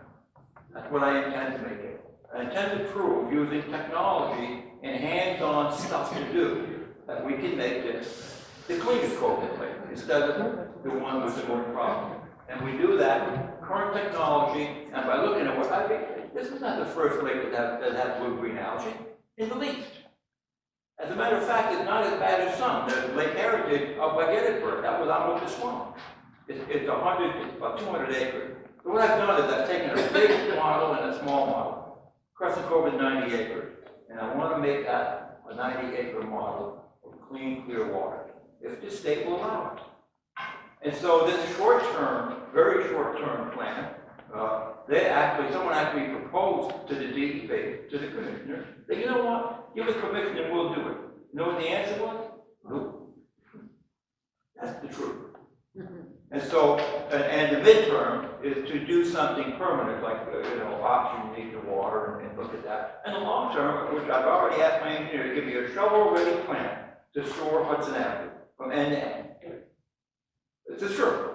And probably within 2 weeks, I'll have that. So when I say to the state, I need a hand here, I'm going to give them a shovel-ready project and say, here, it's going to cost me $400,000, which is probably close, to run a sewer line end to end on Hudson Avenue.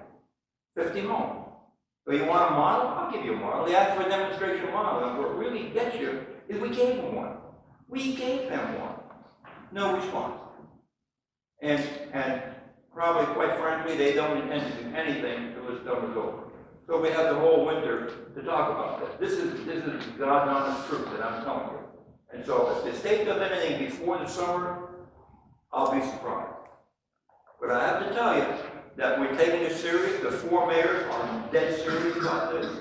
And the commission and the foundation are working really hard. So don't think that nobody's working on it. I'm just a little more vocal. I'm a little bit more out of the box with stuff. I say, it's like the 2 vultures. Patience, hell, I'm going to kill something. But we need to show people to do something. Listen, it doesn't have to work. Do something. Don't tell me, well, I've tested the water and you can't go in it. And then be silent. Do something. And so we're giving them a small model. At least tell me I'm full of baloney, and that we're not going to do it. But tell me something. But I give you a model. And so we do a lot of planning, and good planning really leads to success. But I look at other models that other lakes are doing throughout the country, and they're treating these very problems that we're wrestling with. Short-term, mid-term, and long-term. And to treat Crescent Cove short-term is $37,000. That's what it costs for the short-term treatment. That's coffee money for the DEP. Sorry, but it is. And so, if I could just address it, Mayor. The DEP does appreciate your proposal.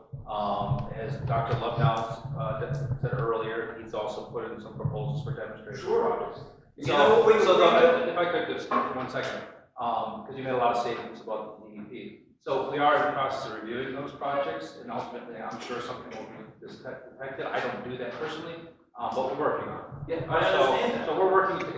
We've done a lot of work with this issue in the past months. So to say that the DEP is doing nothing, to say that the DEP isn't going to do anything, I think that's premature. We have already demonstrated that we've done things, and we will continue to do things. You're right. So I think earlier we finally got to do something. So earlier in this meeting, when we talked about how we're all working together and trying to work towards this, I think that's the message that's more important than pointing out individuals. I will not defend the bureaucratic nonsense and trek. No. Because that's what we have. Good for you. And so I'm sorry, but people need to know what's going on. It's also activity, and it's good activity. Let me tell you something. Here's my message to Makeda. If you let your people do their job, we'll succeed. I think we can do it. Thank you.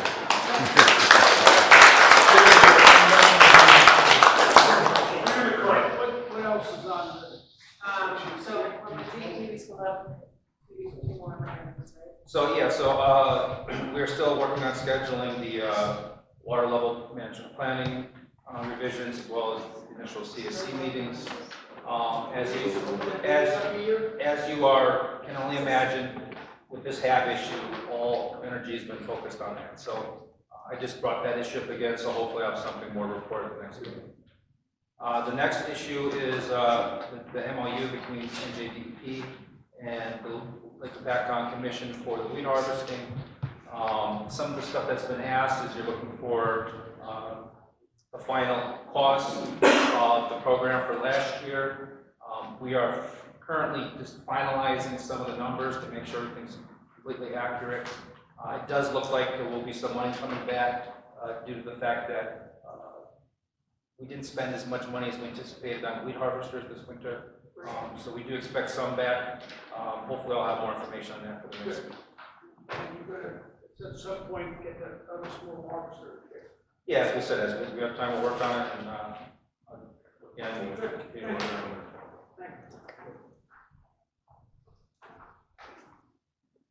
Is there anything you want to spend anything on? I just left it on because I think at the June meeting, we were going to have a presentation. I think Commissioner Crowley had asked for a presentation on the Medicaid proposals to the municipalities. Is that correct? To the commission as a whole? I mean, I think we should put it on hold because that's more long-term funding, and in this emergency situation, we need to address more immediate funding if it's available.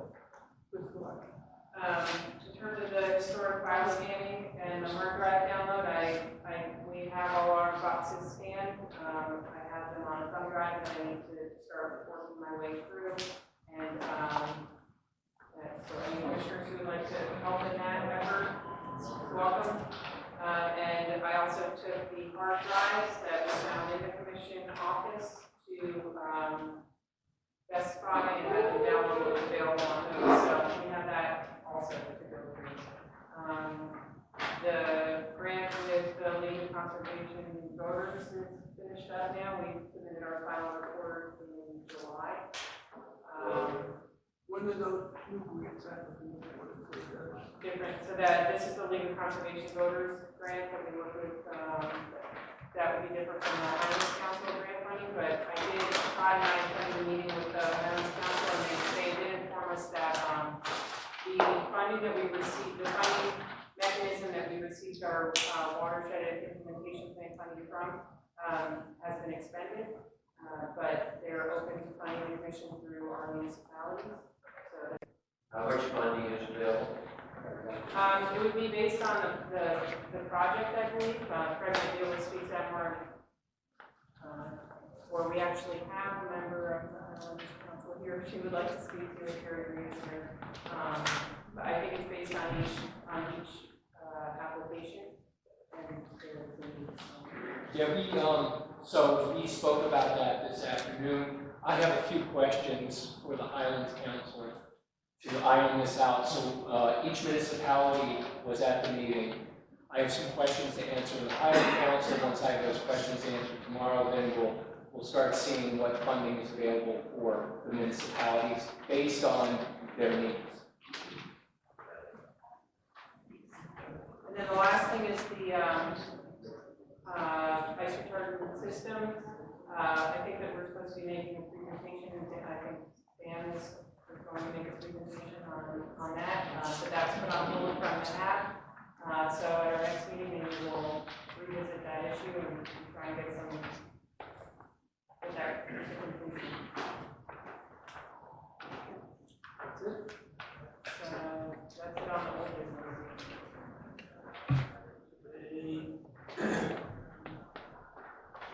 The bylaws revision, just basically, is creating a finance committee which will deal with some of this other stuff, and depending on how the funding goes, if we get what we need, $2.5 million, we'll have to take over the green harvesting, different chasing different sides, the budget, and and the audit and so forth that we have in the budget committee. So, did everybody have a chance to review those? I know we made it in the last couple of meetings when we had a lot of fun. Anybody need any additional information? We were going to talk about the bylaws. You got the committee structure first. Yes, well, that's what I told you. Except, we just created finance, that's what we did, everything is struck the same as that. All the other committees are. Because we're going to expand that role now, because now we're going to get to. If you We're haven't, going to get into other things when we get all this money. if you haven't already, sent your, preferred committee roles, please forward them, because I think at the next meeting, if we can pass the bylaws, we'll try and determine what the committee structure will be. Yeah. Mr. Chairman, I propose we vote on approving the bylaws. I propose we vote on approving the bylaws. Got a motion, is there a second? Yes, that's a second. Okay, we got a motion, and a second. Who had the second?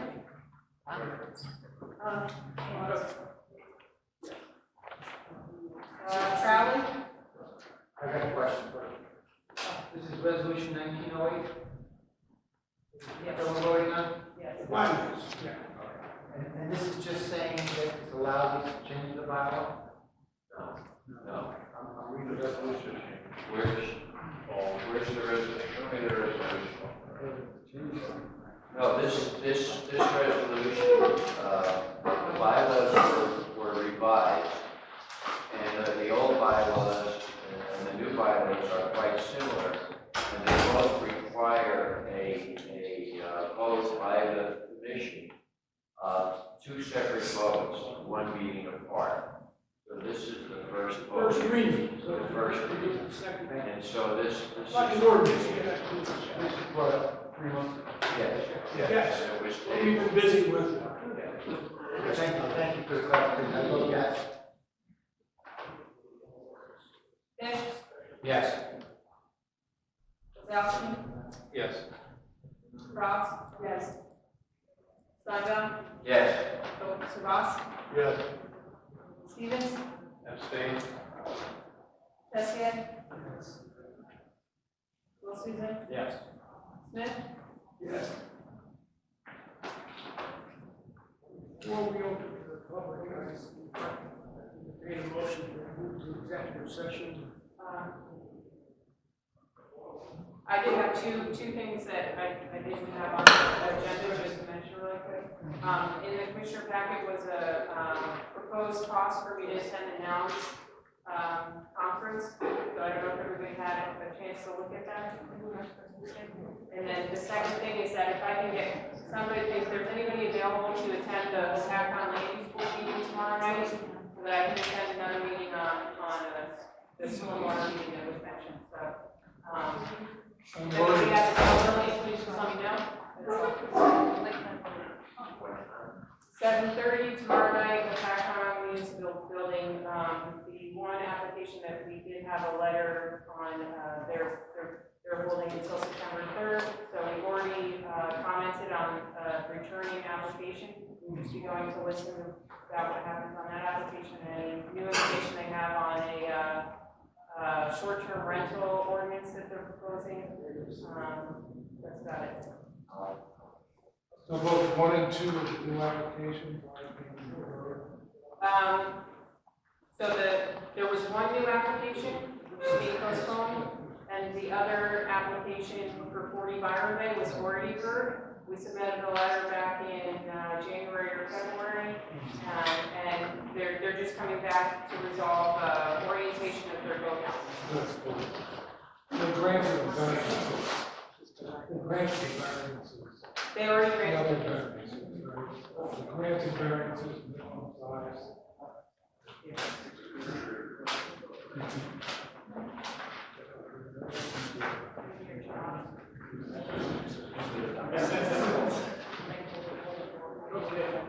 We should get the public comment here first, right? Yeah, it's a public comment. Just, I Mr. Chairman, can we approve for Colleen to go to that meeting? Yes. Yeah, I make a motion. No, we didn't approve it. I'll make a motion to approve. Second. Sorry, do I have a second? I can second that. Okay. Educated, cultured. Crowley? Yes. Fish? Yes. Ozowski? Yes. Cross? Yes. Cox? Yes. Steinmeier? Yes. Stevens? Yes. Bessier? Yes. Will Susan? Yes. And Smith? Yes. Marty, what was that? Is that the same meeting what was that meeting you talked about today? It's gonna be a 2-day conference. Oh, the two-day meeting in Allen County, PA, it's the Delaware River Watershed Coalition, their annual meeting. And one of the things we've been trying to do is get the Lake Hopatcong being considered as part of Delaware River Watershed so that we're eligible for their funding. So it's a stretch. Well, we feed into the Delaware River. So there would be some value to send Colleen also. I'll get the information and want to take a look. When is that meeting? What do you have? It's not before our next meeting, is it? No, it's in October. So, Colleen, put together whatever you think that is for the next meeting. I'll give you some value. Okay. I'm now, you all set? Open comments. Final session, anybody else? Perfect. Let me see if anybody hasn't spoken yet. My name is Bob Drexler. I come from Kings Cove, and I hear a lot about stormwater. There's 50 families in my cove. One road, that's 50 families, one road, stormwater coming into the lake. 64, there was a 12-inch pipe coming under, there's a brook over there that comes down from the hill.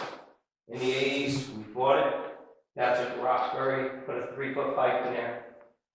I don't know how many roads, I don't know how many hundreds of houses from it. But my thing is, who started this runoff problem in the first place? It should have never been. You know, here's a house, his water runs to this house, his water runs to this house, and whatever makes it down to the lake naturally is in the lake. But we've destroyed that problem, or that natural way, we've destroyed it. I go fishing in Florida, nothing goes into those lakes down there, off the roads. Nothing. And my wife says I shouldn't say this, but you don't dump your trash in a clean lake. And every town around this lake has dumped their trash into this lake. And it's a crime. It's a crime. When you can't even swim off your dock and counties keep raising the taxes. And ma'am, your answer to a question that there should be a program, there is a program. It's called the 2-night course. It costs $50 and you get a regular license stamp on your license, and that who drives boats on this lake. That's the way it should be. One other question, sir. Has anybody ever made any kind of a test of what the brine and the salt does in the wintertime to the lake? Because if you go any place else where there's a reservoir, and my son lives in Connecticut, they had down no salt add here, they use sand.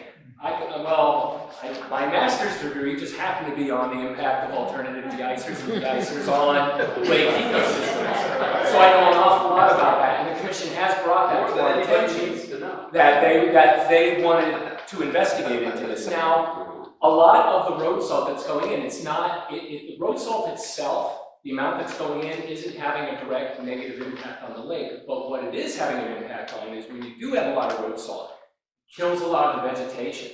When you have a lot of that dead vegetation, it doesn't hold the soil, and that causes increased erosion. A lot of phosphorus is stuck onto soil particles, and that washes in. So for a lot of the lakes that I study, both on the east and west coast, where we see the impact of road salt isn't necessarily sodium and chloride going into a lake, although it can affect someone's local well, but it's the impact of killing the vegetation and then resulting in increased erosion. So that is actually something last year the commission said we want to start focusing on assessing the impact and what sort of alternative de-icers should be considered in environmentally sensitive areas. Some of the drinking water reservoirs have certain sections that they use alternative products. The alternative products don't have the impacts of the road salt, but they're more expensive, but it's a more environmentally sensitive way of addressing them.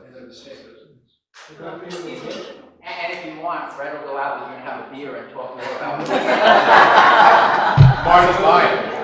Well, I see what the brine does to the cars, it's Yes. brine, it's tearing up the metal on the cars, so God knows what it's doing. Killing the soil and it's killing the. I go to Colorado. Those, they got cars in the fifties and sixties, no rust on them, they can drum in his car show, you know, all those cars. Unbelievable, because they only use grit on them. Well, I have a 2001 Monte Carlo, it's an Airmark car, it doesn't come out in the winter, has no rust on it, has the original mufflers on it, yeah. You can only bring it up when there's no soil on it. How do you get the grit out of the way, you know? I'm sorry, my name is Bob Rex. One more, just an answer, all these catch basins that they put up, don't they have machines? I mean, I hear you talking about getting the machines, so, I mean, so you put 100 to 200 drains up and you don't have machines to clean them? We have 11,000 storm drains in Jefferson. Yeah. And we have a machine. But we can't get to them every day. No, I understand that. Well, I just want to get a shared service, it should be a shared service. To try to get it more regular. I mean, I have one of those big, $25,000, $30,000 things right there next to my house in Roxbury. And they came out last week and cleaned it, but before that, it's been months. My neighbor up the street keeps an eye on it. Well, some of those by the lake would have filters in it. Well, that's what it is, it's a step up. It costs like 25, 30 grand, and it's not being maintained. I'm going to ride his coattails right here because I have a question for Fred and also about those machines. If you're sucking out debris, Willa Scantleberry. Sorry.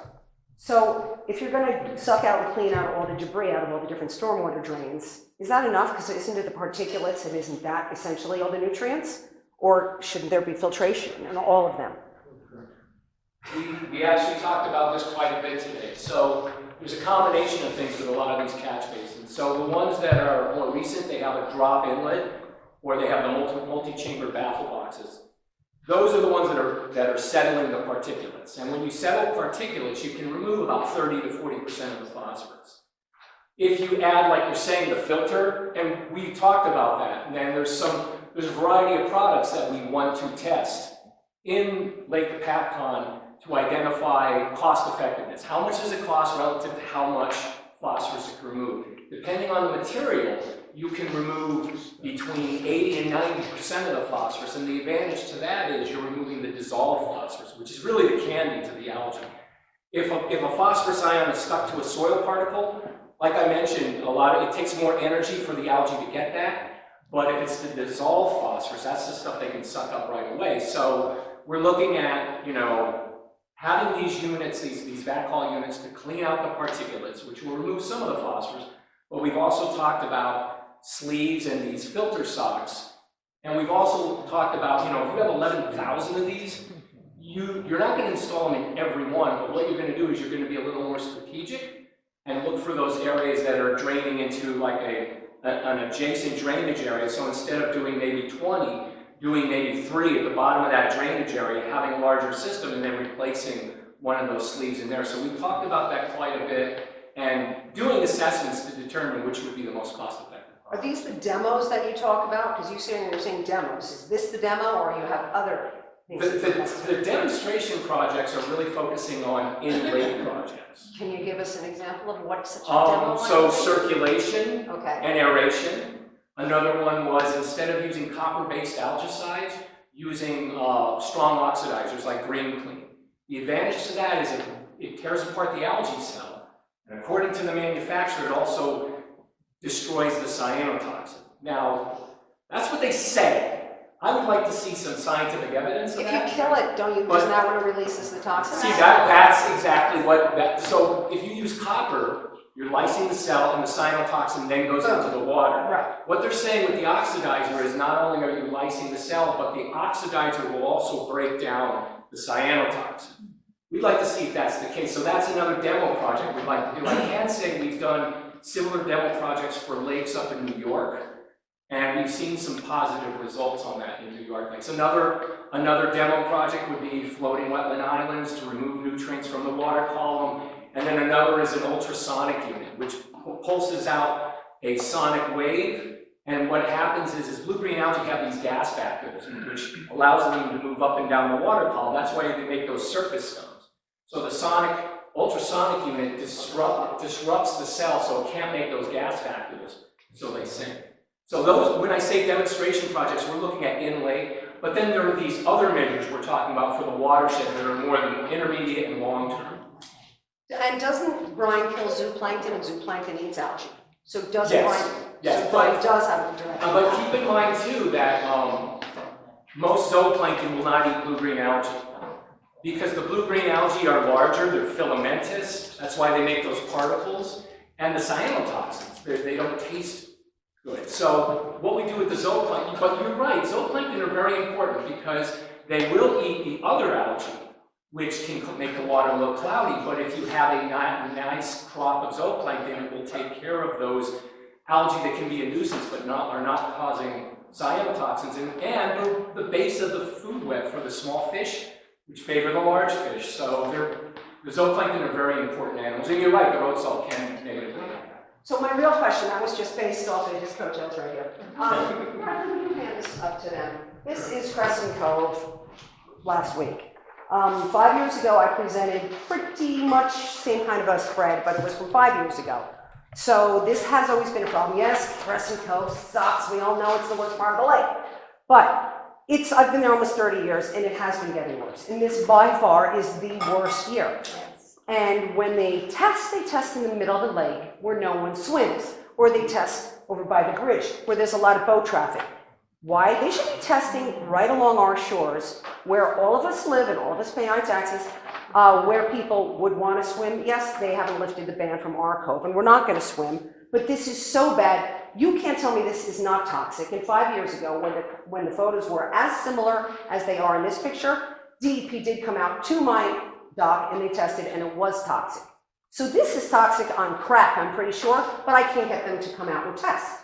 But it's a health crisis. And the thing is, now there's more and more proof that this stuff is airborne. But you have a lot of people complaining, well, move your weeds and rake your weeds or blow them out or whatever. You think we want to touch that toxic crap? So we're trying to get the harvesters in so that they can remove all these weeds. Because if you look at one of those photos there, that's just 1 day's worth of weed that one of the neighbors pulled up and lifted out of their dock. Now you see the pictures where now you got weeds mixed in with the slime. So it's pretty toxic stuff. We can't get rid of the weeds trap it, and it is just a brew fest of this cyanobacteria. So we should get the harvesters down there, that would help, because then they would aerate it as well too.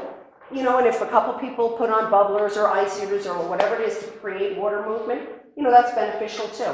And we all do what we can, but there's people that are actually there now, they're bagging this stuff. And we're not supposed to touch this stuff, but everyone's desperate because it is disgusting. So anyway, it would be great if that would happen, if, you know, we can get the harvesters. I know they've got to do their list before they can come back into Crescent Cove, but when it's a health hazard, don't you think they should? Because you can't tell me this stuff isn't toxic. But then again, the DEP won't come out and test it when it looks like this. They prefer testing in the middle of the cove where there's a lot of boat traffic and movement, you know, and the members stay down. So it's great that the lake is opening up section by section, but as that happens, our cove is just getting worse and worse. And 5 years ago, when it was comparable to this, sorry guys, you guys swept it under the rug. And I have it, and if you look back at the article, somebody quoted, oh, the lake's the healthiest it's been. So it's not. Okay, so that's the scoop. Thank you. I have a question for, I guess, Josh, that representing the DEP, Pete Rathjens, visiting fishermen to the lake. When is the DEP going to lift the fish eating advisory? That advisory is being lifted at certain times for certain sections of the lake. But for the fish, to eat the fish out of the lake. I'm asking for friends that keep asking, can we eat the fish? And I hear that there are no toxins in the reports from Dr. Look now. And it's like that's what we're afraid of with eating the fish. The cyanotoxins. But I'm seeing all those big dead stripers out there, and those exactly. That's mortality that the guys could bring home and eat. We'll have to find out, I don't know that answer. A lot of big dead structures. Yeah, but that's because people throw them back because they can't eat them.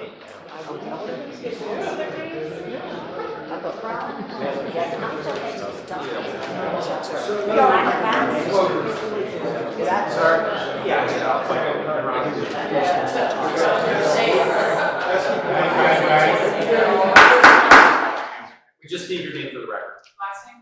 Rathjens, Rathjens.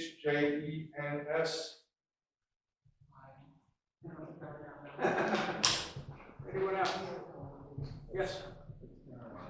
My name is Patty Townsend, and I live in Crescent Cove, and I agree with your assessment.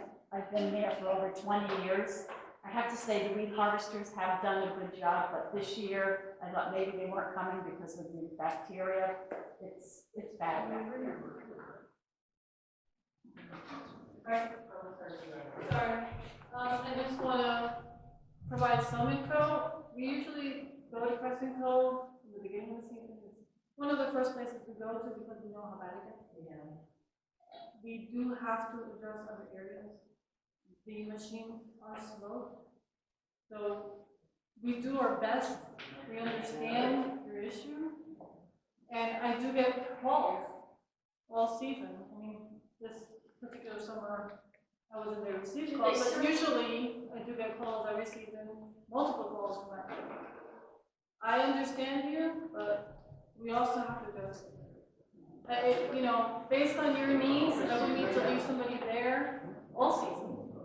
And I just can't afford that. It's a huge lake. We have to get. You gave tonnage, I go where the weeds were. Excuse me? You can improve your tonnage or your cubic yard capacities, if you know where the weeds are. Yes, but like I said, we have to address the other areas we haven't been to all season. Sorry. Yes, sir. Dennis Grant from Roxbury. A couple of questions for Mr. Wilhelm, Dr. Wilhelm. The turbidity in the lake, can you explain a little bit? I wonder if you could expand on that. And also, what's with the dissolved oxygen? There's been some videos out that say that the dissolved oxygen doesn't exist below a certain footage in the lake, and maybe that's killing our lake. And I wonder if you could expand on what dissolved, where it should be, where it shouldn't be, and how we're doing with it. Sure. So Lake Hopatcong is a moderately productive mesotrophic lake.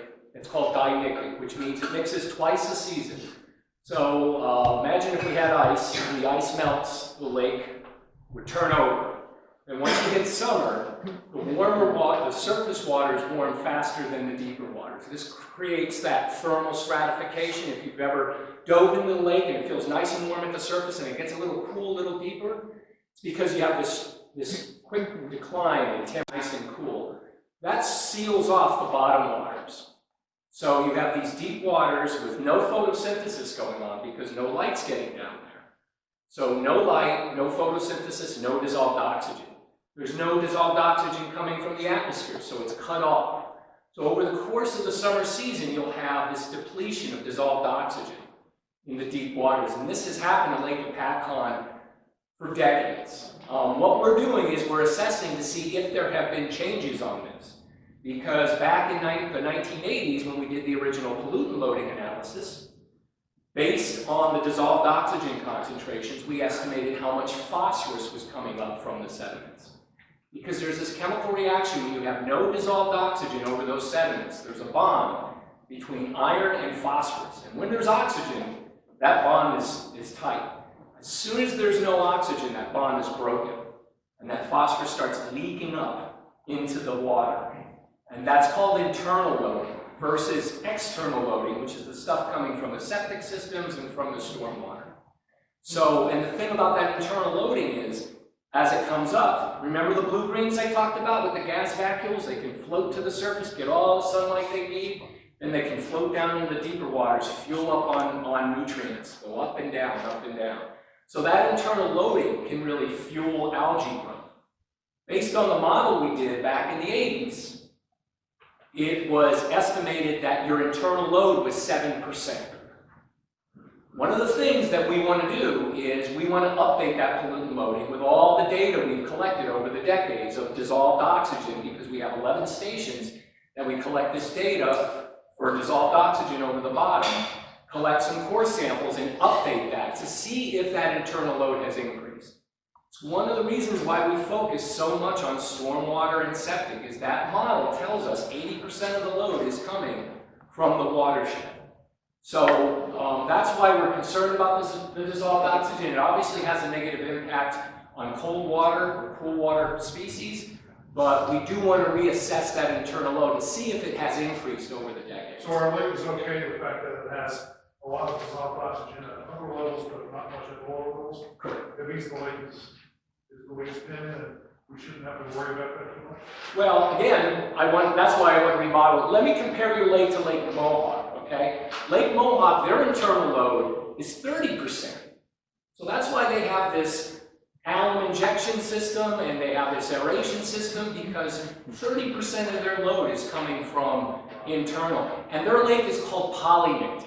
So your lake is dimictic, which means it mixes twice a year. Remember I said ice out, it will mix, it will thermally stratify, and then when you get into October, November, it flips again. It's called lake purging. It's when the lake will mix, and it's oxygenated from surface to bottom again. At Lake Mohawk is shallower than Lake Hopatcong. So it will thermally stratify. It may stay like that for a couple days, a couple weeks, and then it will flip.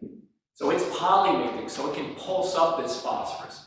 So again, your management strategy is based on how your lake is getting its nutrient load. And so that's why we want to update that load to see, is it increased, is it decreased? But we do know, at least now, that the majority of your nutrients are coming from the watershed. The other part of the question was the turbidity of the lake. This year, it seems like ever since springtime, we haven't been able to see more than a couple of 3 feet down. And is that why? It's a combination of more algae in the water column, but also those suspended solids, especially, you mentioned the beginning of the season, especially in June. Again, it was early June, it was like this reoccurring pattern that we would get these strong, severe storms in 30 to 40 minutes, rinse the watershed, and then 1 to 2 days of sunny weather. And that did two things. It brought in a lot of the suspended solids, but it also fueled that algae growth. So that's one of the reasons for that increased turbidity. So when do we think that's going to dissipate? Well, what we're hoping is, as we go into November, as we go from summer into fall, so the blue-greens love 3 things to bloom. They like warmer water temperatures, they like still water conditions, so they can move up and down the water column, and they like high phosphorus concentration. So once we go from summer to fall, usually what happens is the lake will turn over, and a lot of times the lake will turn brown or a strange green. It's because the blue-greens are being replaced by diatoms or green algae. Those are the good algae. Even though they can color the water, those are the ones that are eaten by the zooplankton. Those are the ones you want. So what we're trying to do is set it up. And again, with a lot of the programs we're trying to get in place for next year, we want to try to stay ahead of any sort of issue that's going to happen at the beginning of next year. In a way, a lake resets itself every winter. And depending on the severity of the winter, can really dictate how that lake is going to respond. When you have a heavy, cold winter, that means less algae and less weeds as you go into the spring season. I mean, I'm old enough, I remember going to Lake Mohawk and having to carve through a couple feet of ice to do winter sampling. Now, a lot of times we go up there and we're looking, we can't even get on the ice, and we're seeing curly leaf pondweed growing in February. Because not only do you not have a lot of ice, but you have no snow on top of the ice. So every year it's sort of reset. You can get a nice heavy winter, that helps to push back those nuisance organisms, but we want to be more proactive in our efforts. Right now, because of what's happened, the DEP testing, even down one area at the 50-foot level, twice a week, for dissolved oxygen and other things. Are they sharing, will they share that data with you so that you don't have to? Well, I mean, we're collecting data once a month, surface to bottom, dissolved oxygen, temperature, pH, conductivity. We've been doing that consistently since 1990. So we have a really good database on that. 5 times a year, once a month since 1990. We have a great database that we can use to model this. So You've been doing it ongoing. I misunderstood. I thought that you would have to start doing this again. Oh, no, this has been a consistent program since 1990. We've been fortunate enough, I mean, this is, not to brag, but this is one of the longest continuous ecological databases in the state, if not in the mid-Atlantic states. I mean, it's continuous and it has a lot of good information. I mean, we've used it to see some of the trends relative to the northern end of the lake, as well as seeing changes up and down at Crescent Cove. So that long-term database has been extremely useful in identifying changes, not only throughout the whole lake, but in certain areas. That's interesting. It's very, very good to hear what you have to say. Because the video that was out and bouncing around on the internet was the claim that there was no dissolved oxygen at lower levels, and it was the beginning of the death of our lake. The dead zone. It's that anoxic, they call it an anoxic zone. That anoxic zone has been there. The earliest data I've seen, and I was in high school when this data was collected, in 1981, that there was anoxic conditions in the bottom of the lake. Now, what we want to do is we want to look at that long-term data, has that increased in size. And that can dictate whether or not the internal load has increased through the years. Because we haven't updated the pollutant load, the internal load, and that's what we want to do. So, when you mentioned the need of iron, John Curzon, by the way, because, you know, in your presentation, you had shown how the June total phosphorus was up, and you showed this trend. But when I went back to the 2018 report for the year, it actually turns out that our phosphorus for the lake, we've been actually doing very well. Yes. Our lake has actually been doing better year over year. And one of my friends had told me that he believed that the material coming out of the quarry actually is the kind of material that would bond to our iron and make it unavailable to plant life. So therefore, that would have contributed to the algae being ultimately. Do you think that would have?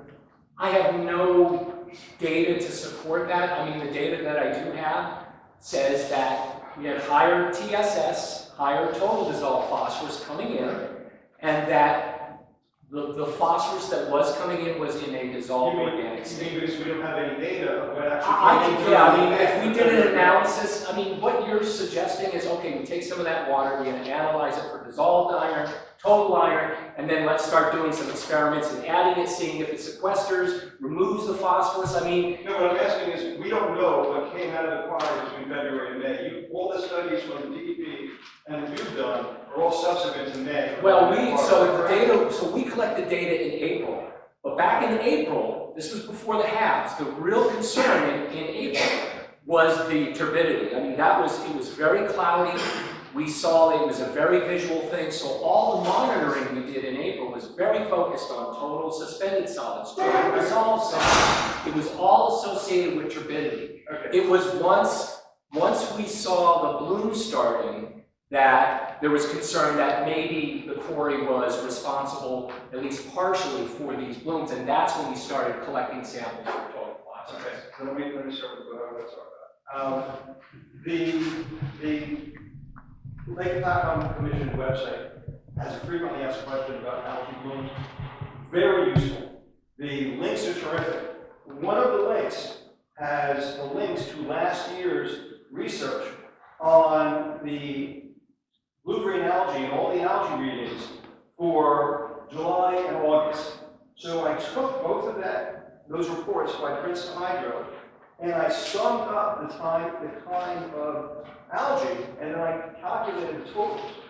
And so for the 10 stations that they have, there are different stations that we used this year, but for the 10 stations, it turns out that the readings of the blue-green algae bacteria actually were worse last year than they were this year. But there was no policy, people weren't complaining. So July 24th and August 14th actually had worse bacteria at Lake Forest and at Mount Arlington Beach. August 14th was horrendous. And actually the worst place tied with Mount Arlington Beach, right by Mount Arlington Beach, was the mid-lake, that deep area, which I think suggests that this deep area, this dead zone, is actually one of your worst areas. The other thing that I found very interesting, at least that last year, was Crescent was actually very good. And the canals from Jefferson are the best water quality anywhere. So this whole theory that septics are your problem, the lack of sewers, may not really be ringing true. What seems to me when I look at that data is hills or lots of septics or lots of homes and fertilizers or other things maybe. But then where that meets with the rest of Woodport, that was also a very bad area. Then when you compare it to the data from this year, again, the worst area on July 25th was Crescent, and yet it got good again. So the question is, I'm sorry? You're patient 2 minutes. All right, well, so the question is, did something happen around July 25th when the Crescent bad? Maybe we can learn from that. And then again, this whole period of time recently, the worst area again is that Midwest. But John, you passed your 2 minutes. Well, no, I really Well, wasn't. past your 2 minutes. You gave a lot of people a long time Listen back to and me. forth. Past your 2 minutes, we have other business. All right, can I just add that the storm drain mapping, I've shown this slide many times of storm drains, that we should be marking all the storm drains in all the towns that say drains to lake. And people would then be more knowledgeable. We talked about it. We did? When are we doing it? When are the towns going to have drains to the lake? It's a simple thing to do. It's free EPA, DPE boathouse standards. Free kids. All right, we have a motion to go to executive session. Yeah, John, thanks for setting up, because I want to talk about storing them. Having used all my time at these recent meetings to talk about the quarry, I still didn't get any real answers today. But it disappointed me when the HAB became apparent, and then people want to argue about the level that DEP uses. We have to raise the level. That's not the answer. The fact that we have 20,000 and you think it should be 70, the lake is screaming at us. We need to fix this problem. Quit talking about the silly stuff. Oh, we'll raise the level, raise the level. I saw the water with my own eyes. It's horrendous. John, you said septics aren't part of the problem. I want to be perfectly clear. In Jefferson, we're a past administration, not this mayor, canceled the stories in 2004 or 5. It was well known then, it's well known now, and they asked Fred to back it up. More than 80% of the septics in Jefferson are totally failed, and okay, shut up, I'm talking. I know, what you just discussed, don't interrupt me. Don't answer, you guys can have you're speaking, you got the floor. Okay, and the problem is that 80% are failed. We could replace them all tomorrow, and they're still failed because the lot size, the soil type, the underlying rock, the water table, the slope, they're failed. If we don't address this now with this recent HAB, it's never going to happen. It's going to be painful. Eric told you several times. You thought I worked in the town halls up there so much. I finally got a USB from the engineer. I gave it to Colleen so that you have the plans for the sewer. The foundation does, and I printed my own copy today. And I just want to hold up. This is serious stuff. This costs $300,000. This study is so granular far along, we need to take this to the next level. To give you a sense of how granular, this shows every single footprint of every foundation in every section of Lake Hopatcong that needs to be stored. This is, if we were starting today, it would take us 3 years to get to this. So now we have to take this and tweak it, and what's going to cost is roughly $500,000 to take it to a shovel ready. Politically, the world is in a place where there may be efforts in Washington to win elections that they may start an infrastructure package. If we are not shovel ready and bid ready, we're going to miss the boat. We can't afford this $85 million that it looks like now on the backs of the homeowners. The state will never bring us up to the point that we can fund this. We have to take this opportunity with this hat in our rearview mirror and work real hard to get federal money, but we need to take this. So when you go seeking your short-term, long-term, everything, try to come up with money that's going to make it less painful for Jefferson to go forward, because we're late to the game, not through the fault of this administration, but if we don't do this in our lifetime, shame on us, because future generations will be living in this scum we saw this year. If we started today, it would take 2 years to bring those plans in, where we have profiles, and then when the shovels go in the ground, like Hopatcong, it's going to be a 5-year project. We have to start this now. Fred, is there anything more important we can do in completing the sewer? In the whole lake, is there any one single thing you would do first? I mean, if I was the king of Lake Hopatcong, that's the first thing I would do. is sewer. And one other question, could we quit touting the benefits of septic management? Do you agree that's really a feel-good Band-Aid and it does nothing with substance? Well, I do want to say that the septic management has contributed to reducing the phosphorus, but it's a small hammer where sewering is like a sledgehammer. Okay, Sewering would take care of a lot more of that phosphorus. When you say that, and I use my septic every day, like every household, 200, 250 gallons a day. So you're telling me if we take 1,000 gallons out of that leachate, even though it's solid, that has a big impact on the lake? I'm saying that it's beneficial, I'll agree. There have been a ton, and this is all in the Jefferson plan. There have been a lot of studies, both Rutgers and Penn State, to demonstrate mandatory routine pump outs every 3 years. You can remove your contribution through the septic system of phosphorus by 10 to 30%.